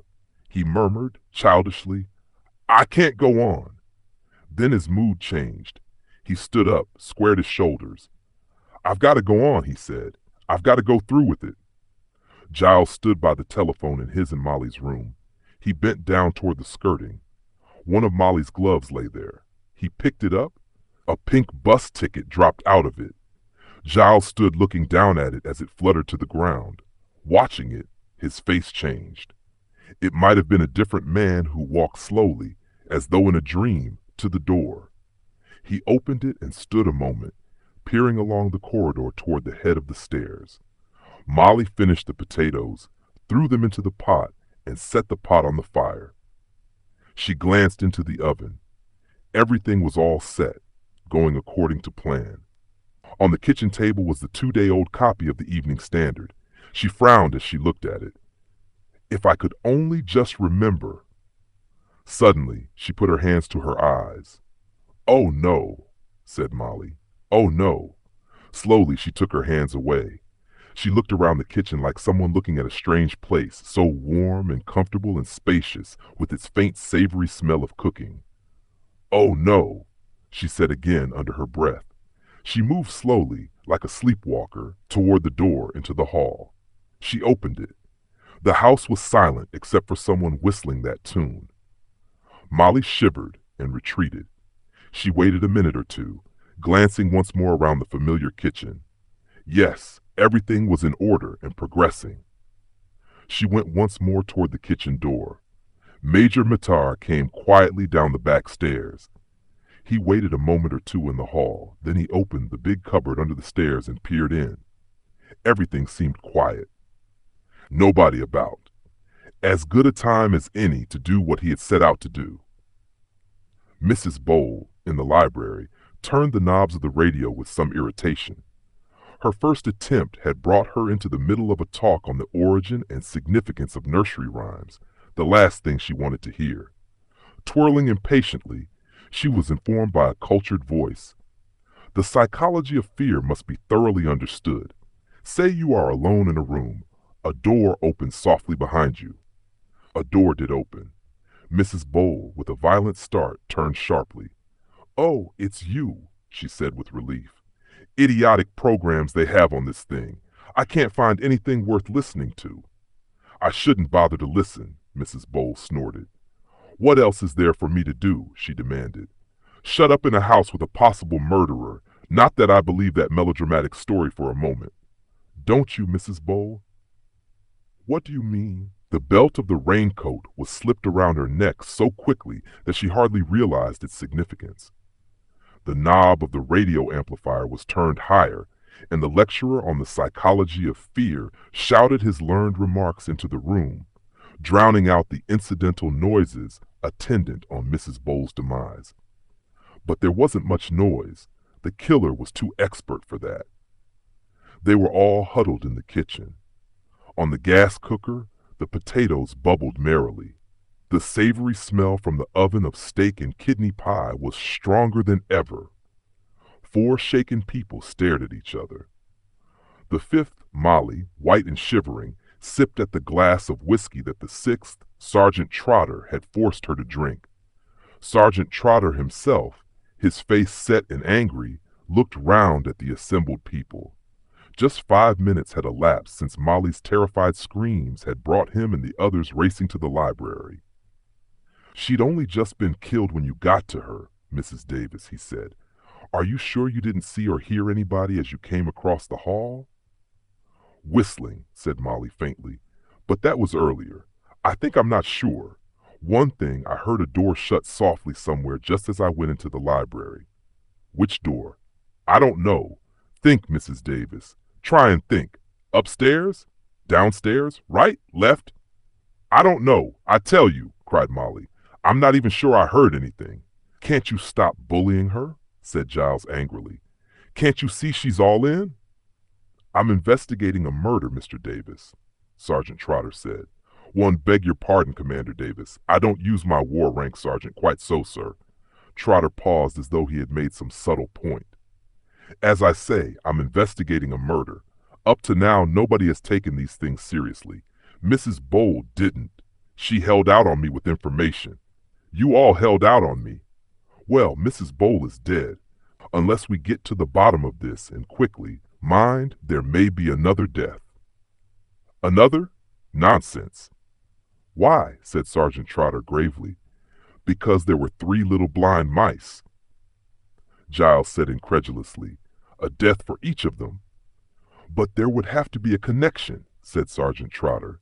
"One means another. Connection with the case? Yes, there would have to be that. But why another death here? Because there were only 2 addresses in the notebook. There was only one possible victim at 74 Culver Street. She's dead, but at Monkswell Manor there is a wider field." "Nonsense, Trotter."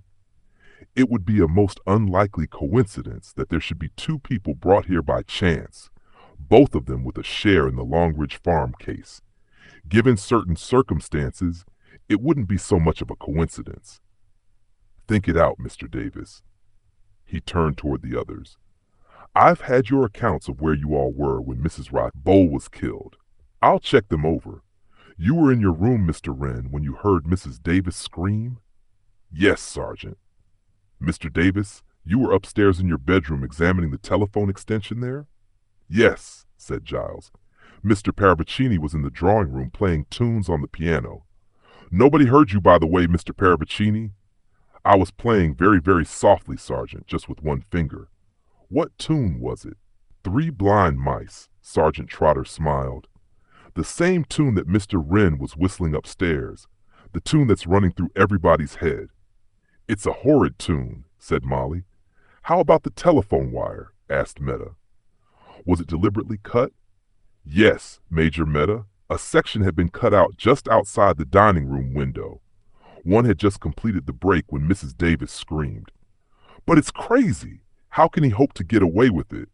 Demanded Christopher shrilly. The sergeant measured him carefully with his eye.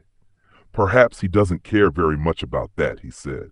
Or again, he may be quite sure he's too clever for us. Murderers get like that. He added, we take a psychology course, in our training. A schizophrenic's mentality is very interesting. Shall we cut out the long words? Said Giles. Certainly, Mr. Davis. 2 6-letter words are all that concern us at the moment. One's murder and the other's danger. That's what we've got to concentrate on now. Major Meta, let me be quite clear about your movements. You say you were in the cellar? Why? Looking around, said the Major. I looked in that cupboard place under the stairs, and then I noticed a door there. I opened it and saw a flight of steps, so I went down there. Nice cellar you've got, he said to Giles. Crypt of an old monastery, I should say. We're not engaged in antiquarian research, Major Meta. We're investigating a murder. Will you listen a moment? Mrs. Davis, I'll leave the kitchen door open. He went out. A door shut with a faint creak. Is that what you heard, Mrs. Davis? He asked as he reappeared in the open doorway. It does sound like it. That was the cupboard under the stairs. It could be. Know that after killing Mrs. Bowl, the murderer, retreating across the hall, heard you coming out of the kitchen and slipped into the cupboard, pulling the door to after him. Then his fingerprints will be on the inside of the cupboard. Christopher's mine are there already, said Major Meta. Quite so, said Sergeant Trotter. But we've a satisfactory explanation for those, haven't we? He added smoothly. Look here, Sergeant, said Giles. Admittedly, you're in charge of this affair, but this is my house, and to a certain degree I feel responsible for the people staying in it. Oughtn't we to take precautionary measures such as Mr. Davis? Well, to be frank, putting under restraint the person who seems pretty clearly indicated as the chief suspect? He looked straight at Christopher Wren. Christopher Wren sprang forward. His voice rose shrill and hysterical. It's not true! It's not true! You're all against me. Everyone's always against me. You're going to frame me for this. It's persecution! Persecution! Steady on, lad, said Major Meta. It's all right. Molly came forward. She put her hand on his arm. Nobody's against you. Now tell him it's all right, she said to Sergeant Trotter. We don't frame people, said Sergeant Trotter. Tell him you're not going to arrest him. I'm not going to arrest anyone. To do that, I need evidence. There's no evidence at present. Giles cried out, I think you're crazy, Molly, and you too, Sergeant. There's only one person who fits the bill. Wait, Giles, wait, Molly broke in. Oh, do be quiet. Sergeant Trotter, can I speak to you a minute? I'm staying, said Giles. No, Giles, you too, please. Giles's face grew as dark as thunder. I don't know what's come over you, Molly. He followed the others out of the room, banging the door behind him. Yes, Mrs. Davis, what is it? Sergeant Trotter, when you told us about the Longridge Farm case, you seemed to think that it must be the eldest boy who is responsible for all this. But you don't know that.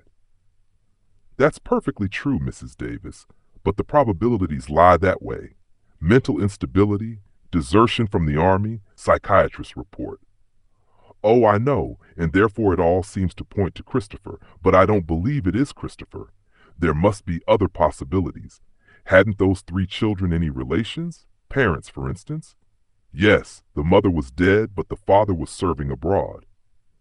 Well, what about him? Where is he now? We have no information. He obtained his demobilization papers last year, and if the son was mentally unstable, the father may have been too. That is so. So, the murderer may be middle-aged or old. Major Mehta, remember, was frightfully upset when I told him the police had rung up. He really was. Sergeant Trotter said quietly, "Please believe me, Mrs. Davis. I've had all the possibilities in mind since the beginning. The boy Jim, the father, even the sister. It could have been a woman, you know. I haven't overlooked anything. I may be pretty sure in my own mind, but I don't know yet. It's very hard, really, to know about anything or anyone, especially in these days. You'd be surprised what we see in the police force, with marriages, especially hasty marriages, war marriages. There's no background, you see, no families or relations to meet people, except each other's word. Fellow says he's a fighter pilot or an army major. The girl believes him implicitly. Sometimes she doesn't find out for a year or two that he's an absconding bank clerk with a wife and family, or an army deserter." He paused and went on, "I know quite well what's in your mind, Mrs. Davis. There's just one thing I'd like to say to you. The murderer is enjoying himself. That's the one thing I'm quite sure of." He went toward the door. Molly stood very straight and still, a red flush burning in her cheeks. After standing rigid for a moment or two, she moved slowly toward the stove, knelt down, and opened the oven door. A savory, familiar smell came toward her. Her heart lightened. It was as though suddenly she had been wafted back into the dear familiar world of everyday things, cooking, housework, homemaking, ordinary prosaic living. So from time immemorial, women had cooked food for their men. The world of danger, of madness receded. Woman in her kitchen was safe, eternally safe. The kitchen door opened. She turned her head as Christopher Wren entered. He was a little breathless. "My dear," he said, "such ructions. Somebody's stolen the sergeant's skis." "The sergeant's skis? But why should anyone want to do that?" "I really can't imagine. I mean, if the sergeant decided to go away and leave us, I should imagine that the murderer would be only too pleased. I mean, it really doesn't make sense, does it?" Giles put them in the cupboard under the stairs. "Well, they're not there now. Intriguing, isn't it?" He laughed gleefully. "The sergeant's awfully angry about it, snapping like a turtle. He's been pitching into poor Major Mehta. The old boy sticks to it that he didn't notice whether they were there or not when he looked into the cupboard just before Mrs. Boyle was murdered. Trotter says he must have noticed. If you ask me." Christopher lowered his voice and leaned forward. "This business is beginning to get Trotter down. It's getting us all down," said Molly. "Not me. I find it most stimulating." "It's also delightfully unreal," Molly said sharply. "You wouldn't say that if you'd been the one to find her, Mrs. Boyle, I mean. I keep thinking of it. One can't forget it. Her face all swollen and purple." She shivered. Christopher came across to her. He put a hand on her shoulder. "I know. I'm an idiot. I'm sorry. I didn't think." A dry sob rose in Molly's throat. "It seemed all right just now, cooking in the kitchen." She spoke confusedly, incoherently, and then suddenly it was all back again, like a nightmare. There was a curious expression on Christopher Wren's face as he stood there looking down on her bent head. "I see," he said. "I see." He moved away. "Well, I'd better clear out and not interrupt you." Molly cried, "Don't go." Just as his hand was on the door handle, he turned, looking at her questioningly. Then he came slowly back. "Do you really mean that?" "Mean what?" "You definitely don't want me to go?" "No, I tell you, I don't want to be alone. I'm afraid to be alone." Christopher sat down by the table. Molly bent to the oven, lifted the pie to a higher shelf, shut the oven door, and came to join him. "That's very interesting," said Christopher in a level voice. What is? That you're not afraid to be alone with me. You're not, are you? She shook her head. No, I'm not. Why aren't you afraid? Molly, I don't know. I'm not, and yet I'm the only person who fits the bill. One murderer as per schedule. No, said Molly. There are other possibilities. I've been talking to Sergeant Trotter about them. Did he agree with you? He didn't disagree, said Molly slowly. Certain words sounded over and over again in her head, especially that last phrase. I know exactly what's in your mind, Mrs. Davis, but did he? Could he possibly know? He had said, too, that the murderer was enjoying himself.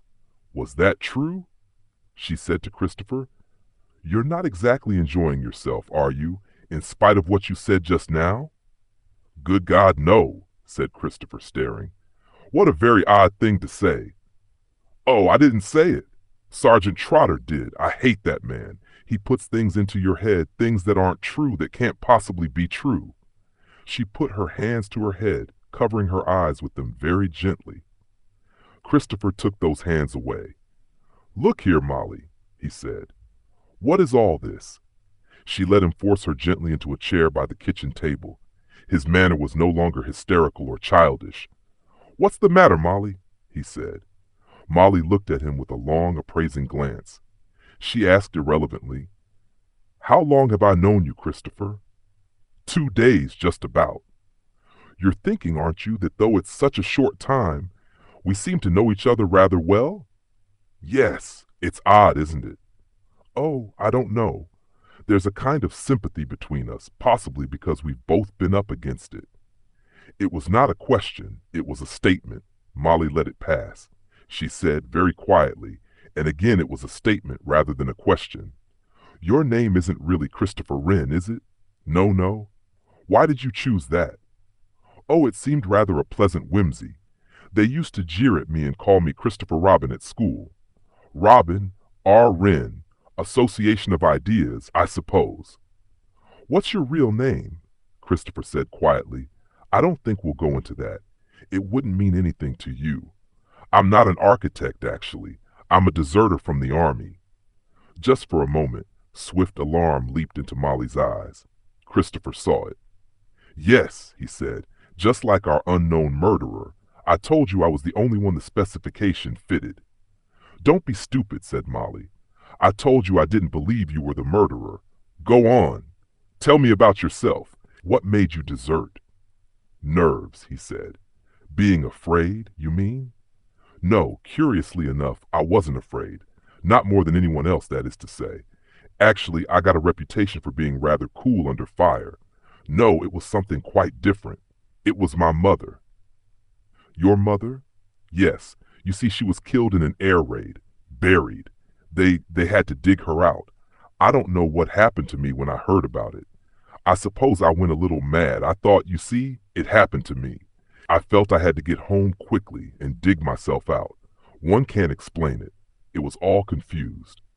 He lowered his head to his hands and spoke in a muffled voice. I wandered about a long time, looking for her or for myself.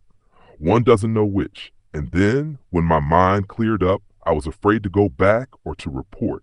I knew I could never explain. Since then, I've just been nothing. He stared at her, his young face hollow with despair. You mustn't feel like that. Like, said Molly gently. You can start again. Can one ever do that? Of course. You're quite young. Yes, but you see, I've come to the end.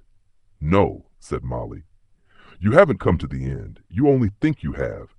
I believe everyone has that feeling once, at least in their lives, that it's the end, that they can't go on. You've had it, haven't you, Molly? You must have to be able to speak like that. Yes. What was yours? Mine was just what happened to a lot of people. I was engaged to a young fighter pilot, and he was killed. Wasn't there more to it than that? I suppose there was. I'd had a nasty shock when I was younger. I came up against something that was rather cruel and beastly. It predisposed me to think that life was always horrible. When Jack was killed, it just confirmed my belief that the whole of life was cruel and treacherous. I know. And then, I suppose, said Christopher, watching her, Giles came along. Yes, he did. She smiled, tender, almost shy, that trembled on her mouth. Giles came. Everything felt right and safe and happy. Giles, the smile fled from her lips. Her face was suddenly stricken. She shivered as though with cold. What's the matter, Molly? What's frightening you? You are frightened, aren't you? She nodded. And it's something to do with Giles, something he said or done? It's not Giles, really. It's that horrible man. What horrible man? Christopher was surprised. No, no, Sergeant Trotter. Sergeant Trotter, suggesting things, hinting things, putting horrible thoughts into my mind about Giles, thoughts that I didn't know were there. Oh, I hate him! I hate him! Christopher's eyebrows rose in slow surprise. Giles? Yes, of course he and I are much of an age. He seems to me much older than I am, but I suppose he isn't really. Yes, Giles might fit the bill equally well. But look here, Molly, that's all nonsense. Giles was down here with you the day that woman was killed in London. Molly did not answer. Christopher looked at her sharply. Wasn't he here? Molly spoke breathlessly, the words coming out in an incoherent jumble. He was out all day in the car. He went over to the other side of the county about some wire netting in a sale there. At least that's what he said. That's what I thought until... Until? Slowly, Molly's hand reached out and traced the date of the Evening Standard that covered a portion of the kitchen table. Christopher looked at it and said, London edition. 2 days ago. It was in Giles's pocket when he came back. He must have been in London. Christopher stared. He stared at the paper, and he stared at Molly. He pursed his lips and began to whistle, then checked himself abruptly. It wouldn't do to whistle that tune just now. Choosing his words very carefully and avoiding her eye, he said, How much do you actually know about Giles? Don't, cried Molly. Don't. That's just what that beast Trotter said, or hinted. That women often didn't know anything about the men they married, especially in wartime. They just took the man's own account of himself. That's true enough, I suppose. Don't you say it too. I can't bear it. It's just because we're all in such a state, so worked up. We'd believe any fantastic suggestion. It's not true. She stopped. The kitchen door had opened. Giles came in. There was rather a grim look on his face. Am I interrupting anything? He asked. Christopher slipped from the table. I'm just taking a few cookery lessons, he said. Indeed? Well, look here. Rennet tetes aren't very healthy things at the present time. You keep out of the kitchen, do you hear? Oh, but surely you keep away from my wife, Wren. She's not going to be the next victim. That, said Christopher, is just what I'm worrying about. If there was significance in the words, Giles did not apparently notice them. He merely turned a rather darker shade of brick red. I'll do the worrying, he said. I can look after my own wife. Get the hell out of here, Molly said in a clear voice. Please go, Christopher. Yes, really. Christopher moved slowly toward the door. I shan't go very far, he said, and the words were addressed to Molly and held a very definite meaning. Will you get out of here? Christopher gave a high, childish giggle. Aye, Commander, he said. The door shut behind him. Giles turned on Molly. For God's sake, Molly, haven't you got any sense? Shut it, here alone with a dangerous homicidal maniac. He isn't she changed her phrase quickly. He isn't dangerous. Anyway, I'm on my guard. I can look after myself. Giles laughed unpleasantly. So could I. Mrs. Bowl. Oh, Giles, don't sorry, my dear, but I'm hit up that wretched boy. What you see in him I can't imagine. Molly said slowly, I'm sorry for him. Sorry for a homicidal lunatic? Molly gave him a curious glance. I could be sorry for a homicidal lunatic, she said, calling him Christopher too. Since when have you been on Christian name terms? Oh, Giles, don't be ridiculous. Everyone always uses Christian names nowadays. You know they do, even after a couple of days. But perhaps it's more than that. Perhaps you knew Mr. Christopher Wren, the phony architect, before he came here. Perhaps you suggested to him that he should come here. Perhaps you cooked it all up between you. Molly stared at him. Giles, have you gone out of your mind? What on earth are you suggesting? I'm suggesting that Christopher Wren is an old friend, that you're on rather closer terms with him than you'd like me to know. Giles, you must be crazy. I suppose you'll stick to it that you never saw him until he walked in here? Rather odd that he should come and stay in an out-of-the-way place like this, isn't it? Is it any odder than that Major Meta and Mrs. Bowles should? Yes, I think it is. I've always read that these murdering loonies had a peculiar fascination for women. Looks as though it were true. How did you get to know him? How long has this been going on? You're being absolutely absurd, Giles. I never saw Christopher Wren until he arrived here. You didn't go up to London to meet him 2 days ago and fix up to meet here as strangers? You know perfectly well, Giles. I haven't been up to London for weeks. Haven't you? That's interesting. He fished a fur-lined glove out of his pocket and held it out. That's one of the gloves you were wearing day before yesterday, isn't it? The day I was over at Salem getting the netting. The day you were over at Salem getting the netting, said Molly, eyeing him steadily. Yes, I wore those gloves when I went out. You went to the village, you said. If you only went to the village, what is this doing inside that glove? He accusingly held out a pink bus ticket. There was a moment's silence. You went to London, said Giles. All right, said Molly, her chin shot up. I went to London to meet this chap, Christopher Wren. No, not to meet. Christopher Wren. Then why did you go? Just at the moment, Giles said. Molly, I'm not going to tell you. Meaning you'll give yourself time to think up a good story. I think, said Molly, that I hate you. I don't hate you, said Giles slowly. But I almost wish I did. I simply feel that one doesn't know you anymore. One doesn't know anything about you. I feel the same, said Molly. You're just a stranger, a man who lies to me. When have I ever lied to you? Molly laughed. Do you think I believe that story of yours about the wire netting? You were in London too that day. I suppose you saw me there, said Giles. And you didn't trust me enough. Trust you? I'll never trust anyone ever again.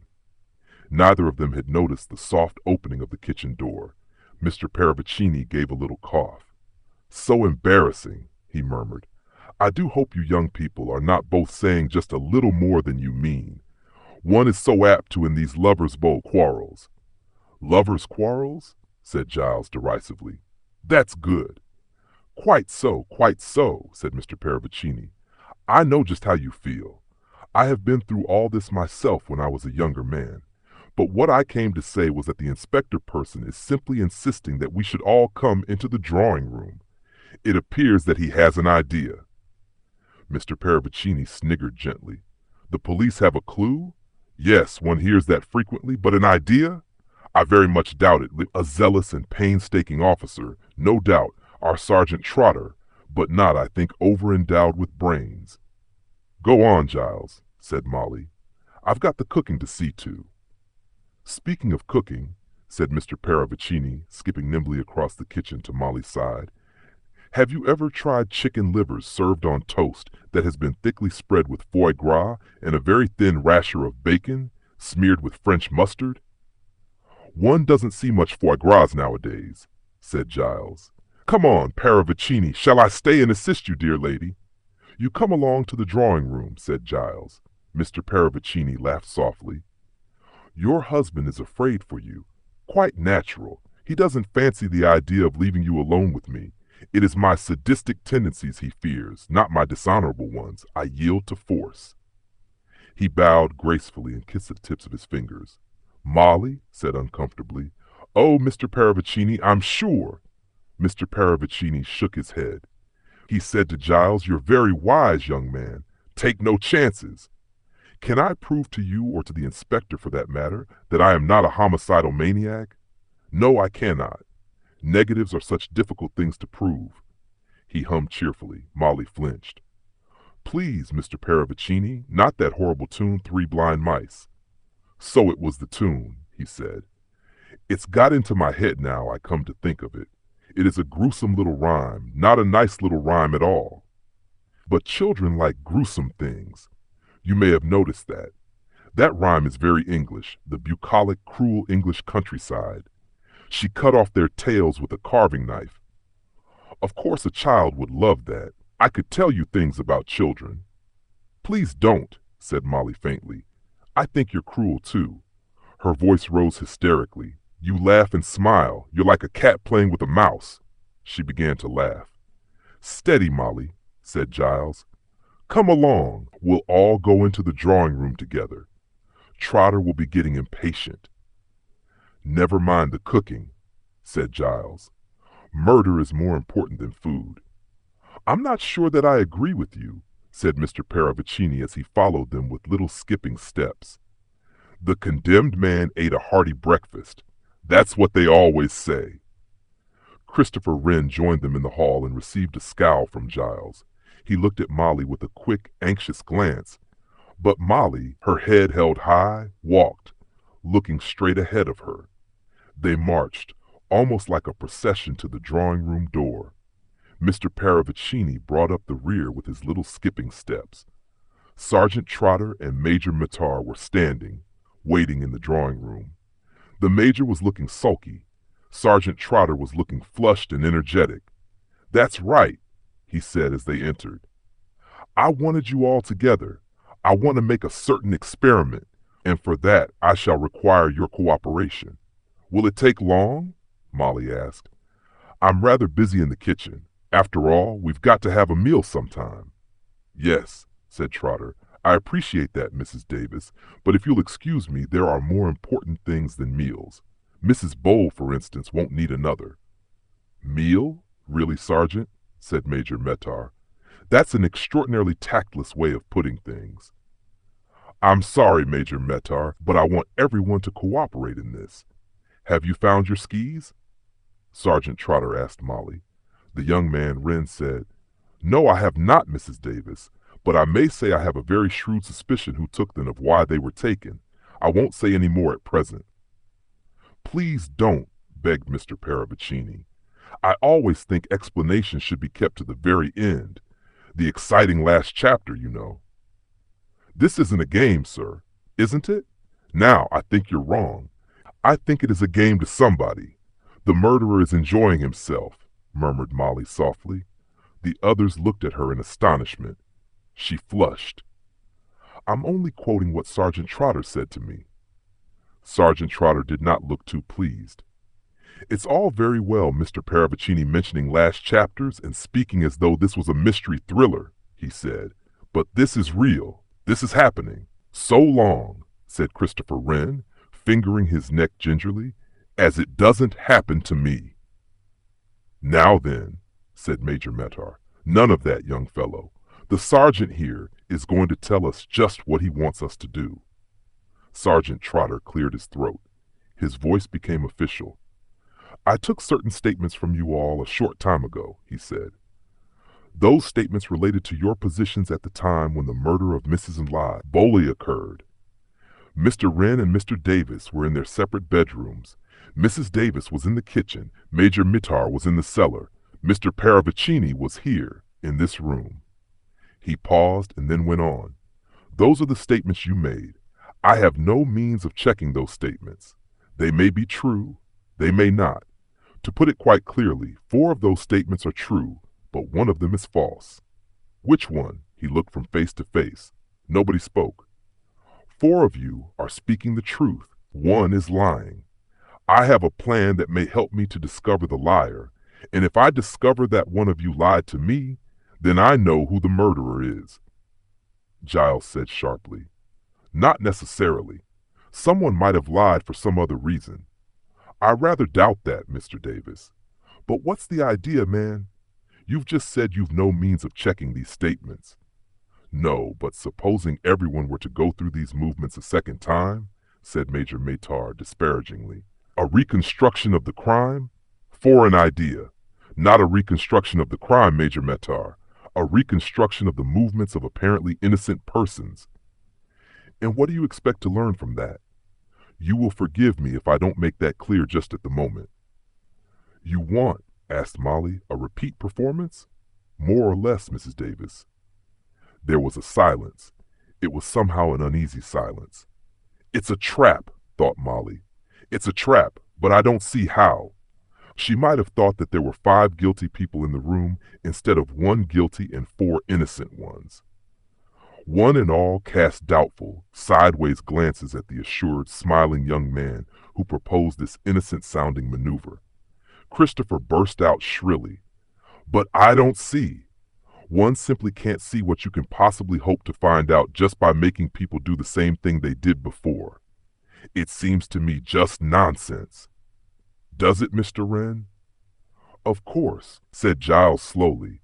What you say goes, Sergeant. We cooperate. Are we all to do exactly what we did before? The same actions will be performed, yes.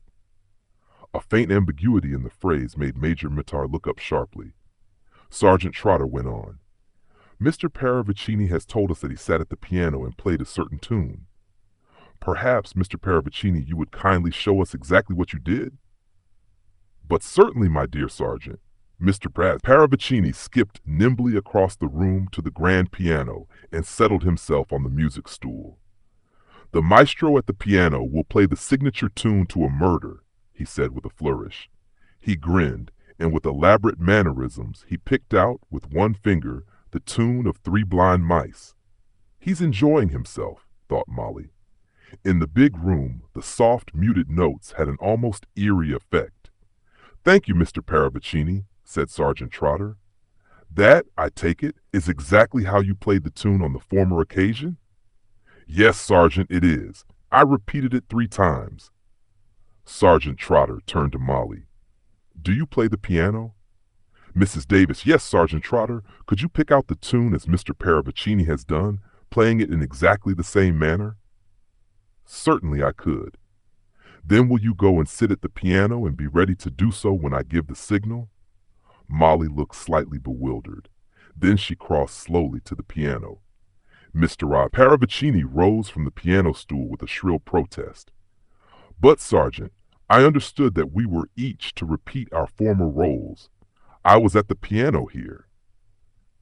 But the same actions will be performed as on the former occasion, but they will not necessarily be performed by the same people. I don't see the point of that, said Giles. There is a point, Mr. Davis. It is a means of checking up on the original statements, and I may say of one statement in particular. Now then, please, I will assign you your various stations. Mrs. Davis will be here at the piano. Mr. Wren, will you kindly go to the kitchen? Just keep an eye on Mrs. Davis's dinner. Mr. Paravicini, will you go to Mr. Wren's bedroom?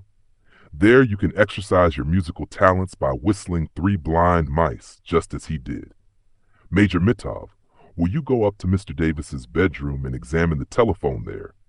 And you, Mr. Davis, will you look into the cupboard in the hall and then go down to the cellar? There was a moment of silence. Then 4 people moved slowly toward the door. Trotter followed them. He looked over his shoulder. Count up to 50 and then begin to play, Mrs. Davis, he said. He followed the others out. Before the door closed, Molly heard Mr. Paravicini's voice say shrilly, I never knew the police were so fond of parlor games. 48, 49, 50. Obediently, the counting finished, and Molly began to play again. The soft, cruel little tune crept out into the big echoing room. 3 Blind Mice. See how they run. Molly felt her heart beating faster and faster.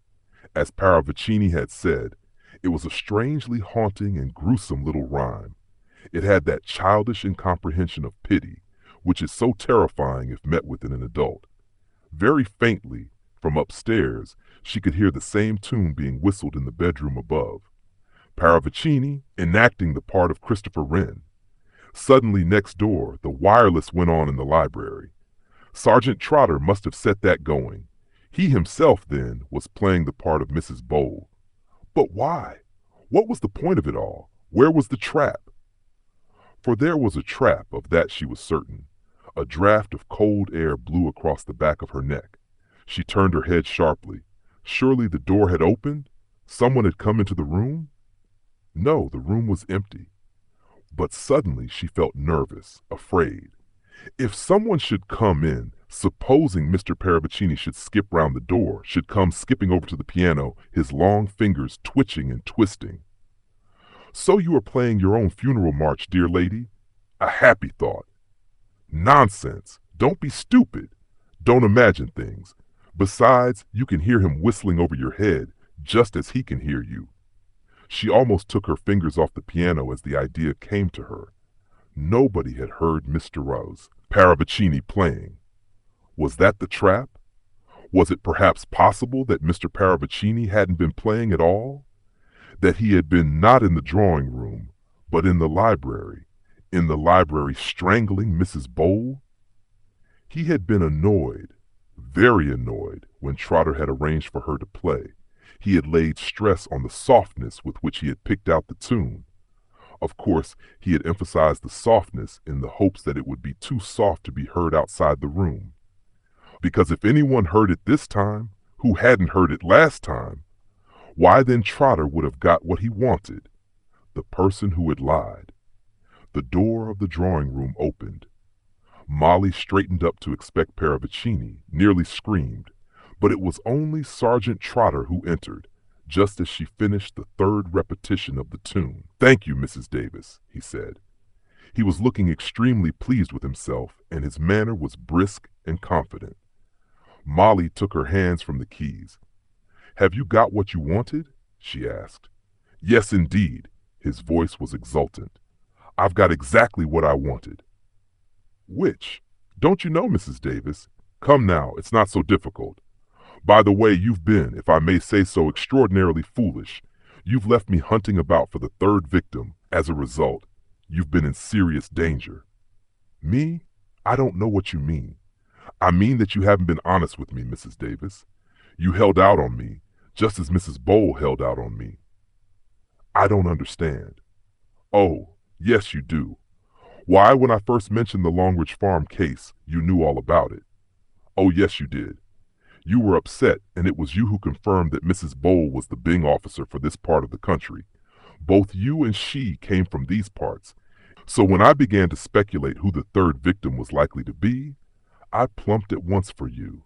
You'd shown first-hand knowledge of the Longridge Farm business. We policemen aren't so dumb as we look, you know." Molly said in a low voice, "You don't understand. I didn't want to remember." "I can understand that." His voice changed a little. "Your maiden name was Wayne, was it not?" "Yes." "And you're just a little older than you pretend to be. In 1940, when this thing happened, you were the school teacher at Abbeville School." "No." "Oh, yes you were, Mrs. Davis. I wasn't. I tell you, the child who died managed to get a letter posted to you. He stole a stamp. The letter begged for help from his kind teacher. It's a teacher's business to find out why a child doesn't come to school. You didn't find out. You ignored the poor little devil's letter." "Stop!" Molly's cheeks were flaming. "It's my sister you're talking about. She was the schoolmistress, and she didn't ignore his letter. She was ill with pneumonia. She never saw the letter until after the child was dead. It upset her dreadfully. Dreadfully. She was a terribly sensitive person, but it wasn't her fault. It's because she took it to heart so dreadfully that I've never been able to bear being reminded of it. It's been a nightmare to me, always." Molly's hands went to her eyes, covering them. When she took them away, Trotter was staring at her. He said softly, "So it was your sister. Well, after all." He gave a sudden, queer smile. "It doesn't much matter, does it? Your sister, my brother." He took something out of his pocket. He was smiling now, happily. Molly stared at the object he held. "I always thought the police didn't carry revolvers," she said. "The police don't," said the young man. He went on, "But you see, Mrs. Davis, I'm not a policeman. I'm Jim. I'm George's brother. You thought I was a policeman because I rang up from the call box in the village and said that Sergeant Trotter was on his way. Then I cut the telephone wires outside the house when I got here so that you shouldn't be able to ring back to the police station." Molly stared at him. The revolver was pointing at her now. "Don't move, Mrs. Davis, and don't scream, or I'll pull the trigger at once."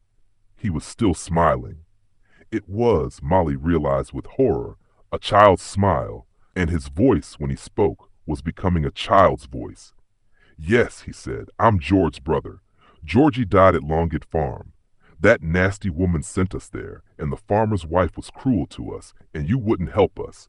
3 little blind mice, I said then. I'd kill you all when I grew up. I meant it. I've thought of it ever since. He frowned suddenly. They bothered me a lot in the army. That doctor kept asking me questions. One had to get away. I was afraid they'd stop me doing what I wanted to do. But I'm grown up now. Grown-ups can do what they like. Molly pulled herself together. Talk to him, she said to herself. Distract his mind. But Jim, listen, she said, you'll never get safely away. His face clouded over. Somebody's hidden my skis. I can't find them. He laughed. But I dare say it will be all right. It's your husband's revolver. I took it out of his drawer. I dare say they'll think he shot you anyway. One doesn't much care. It's been such fun, all of it. Pretending. That woman in London, her face when she recognized me. That stupid woman this morning. He nodded his head. Clearly, with eerie effect, came a whistle, someone whistling the tune of 3 Blind Mice. Trotter started. The revolver wavered. A voice shouted down, Mrs. Davis. Molly dropped to the floor as Major Matar, rising from behind the concealment of the sofa by the door, flung himself upon Trotter. The revolver went off, and the bullet lodged in one of the somewhat mediocre oil paintings dear to the heart of the late Miss Emery. A moment later, all was pandemonium. Giles rushed in, followed by Christopher and Mr. Paravicini. Major Medkov, retaining his grasp of Trotter, spoke in short, explosive sentences. Came in while you were playing, slipped behind the sofa. I've been on to him from the beginning. That's to say, I knew he wasn't a police officer. I'm a police officer. Inspector Tanner. We arranged with Meter 1 should take his place. Scotland Yard thought it advisable to have someone on the spot now, my lad. He spoke quite gently to the now docile Trotter. You come with me. No one will hurt you. You'll be all right. We'll look after you. In a pious child's voice, the bronzed young man asked, Georgie won't be angry with me? Metter said, No, Georgie won't be angry. He murmured to Giles as he passed.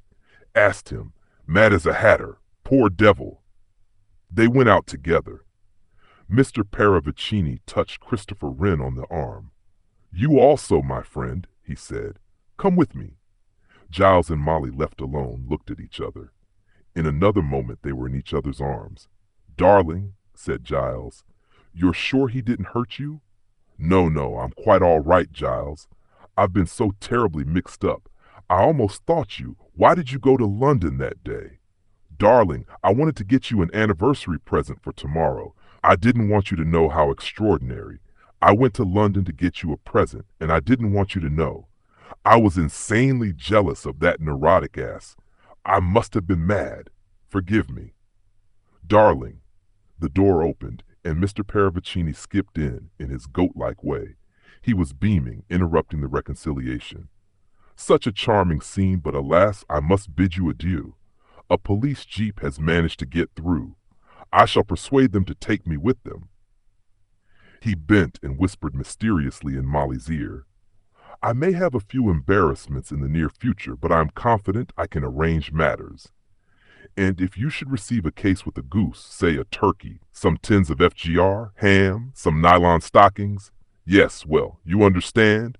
It will be with my compliments to a very charming lady. Mr. Davis, my check is on the hall table.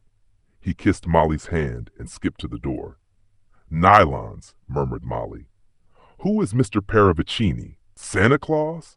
Black market style? I suspect, said Giles. Christopher Wren poked a diffident head in. My dears, he said, I hope I'm not intruding, but there's a terrible smell of burning from the kitchen. Ought I to do something about it? With an anguished cry of, my pie! Molly fled from the room. Thank you very much for listening to this story. Don't forget to subscribe to the Detective Tales channel and be sure to leave a comment.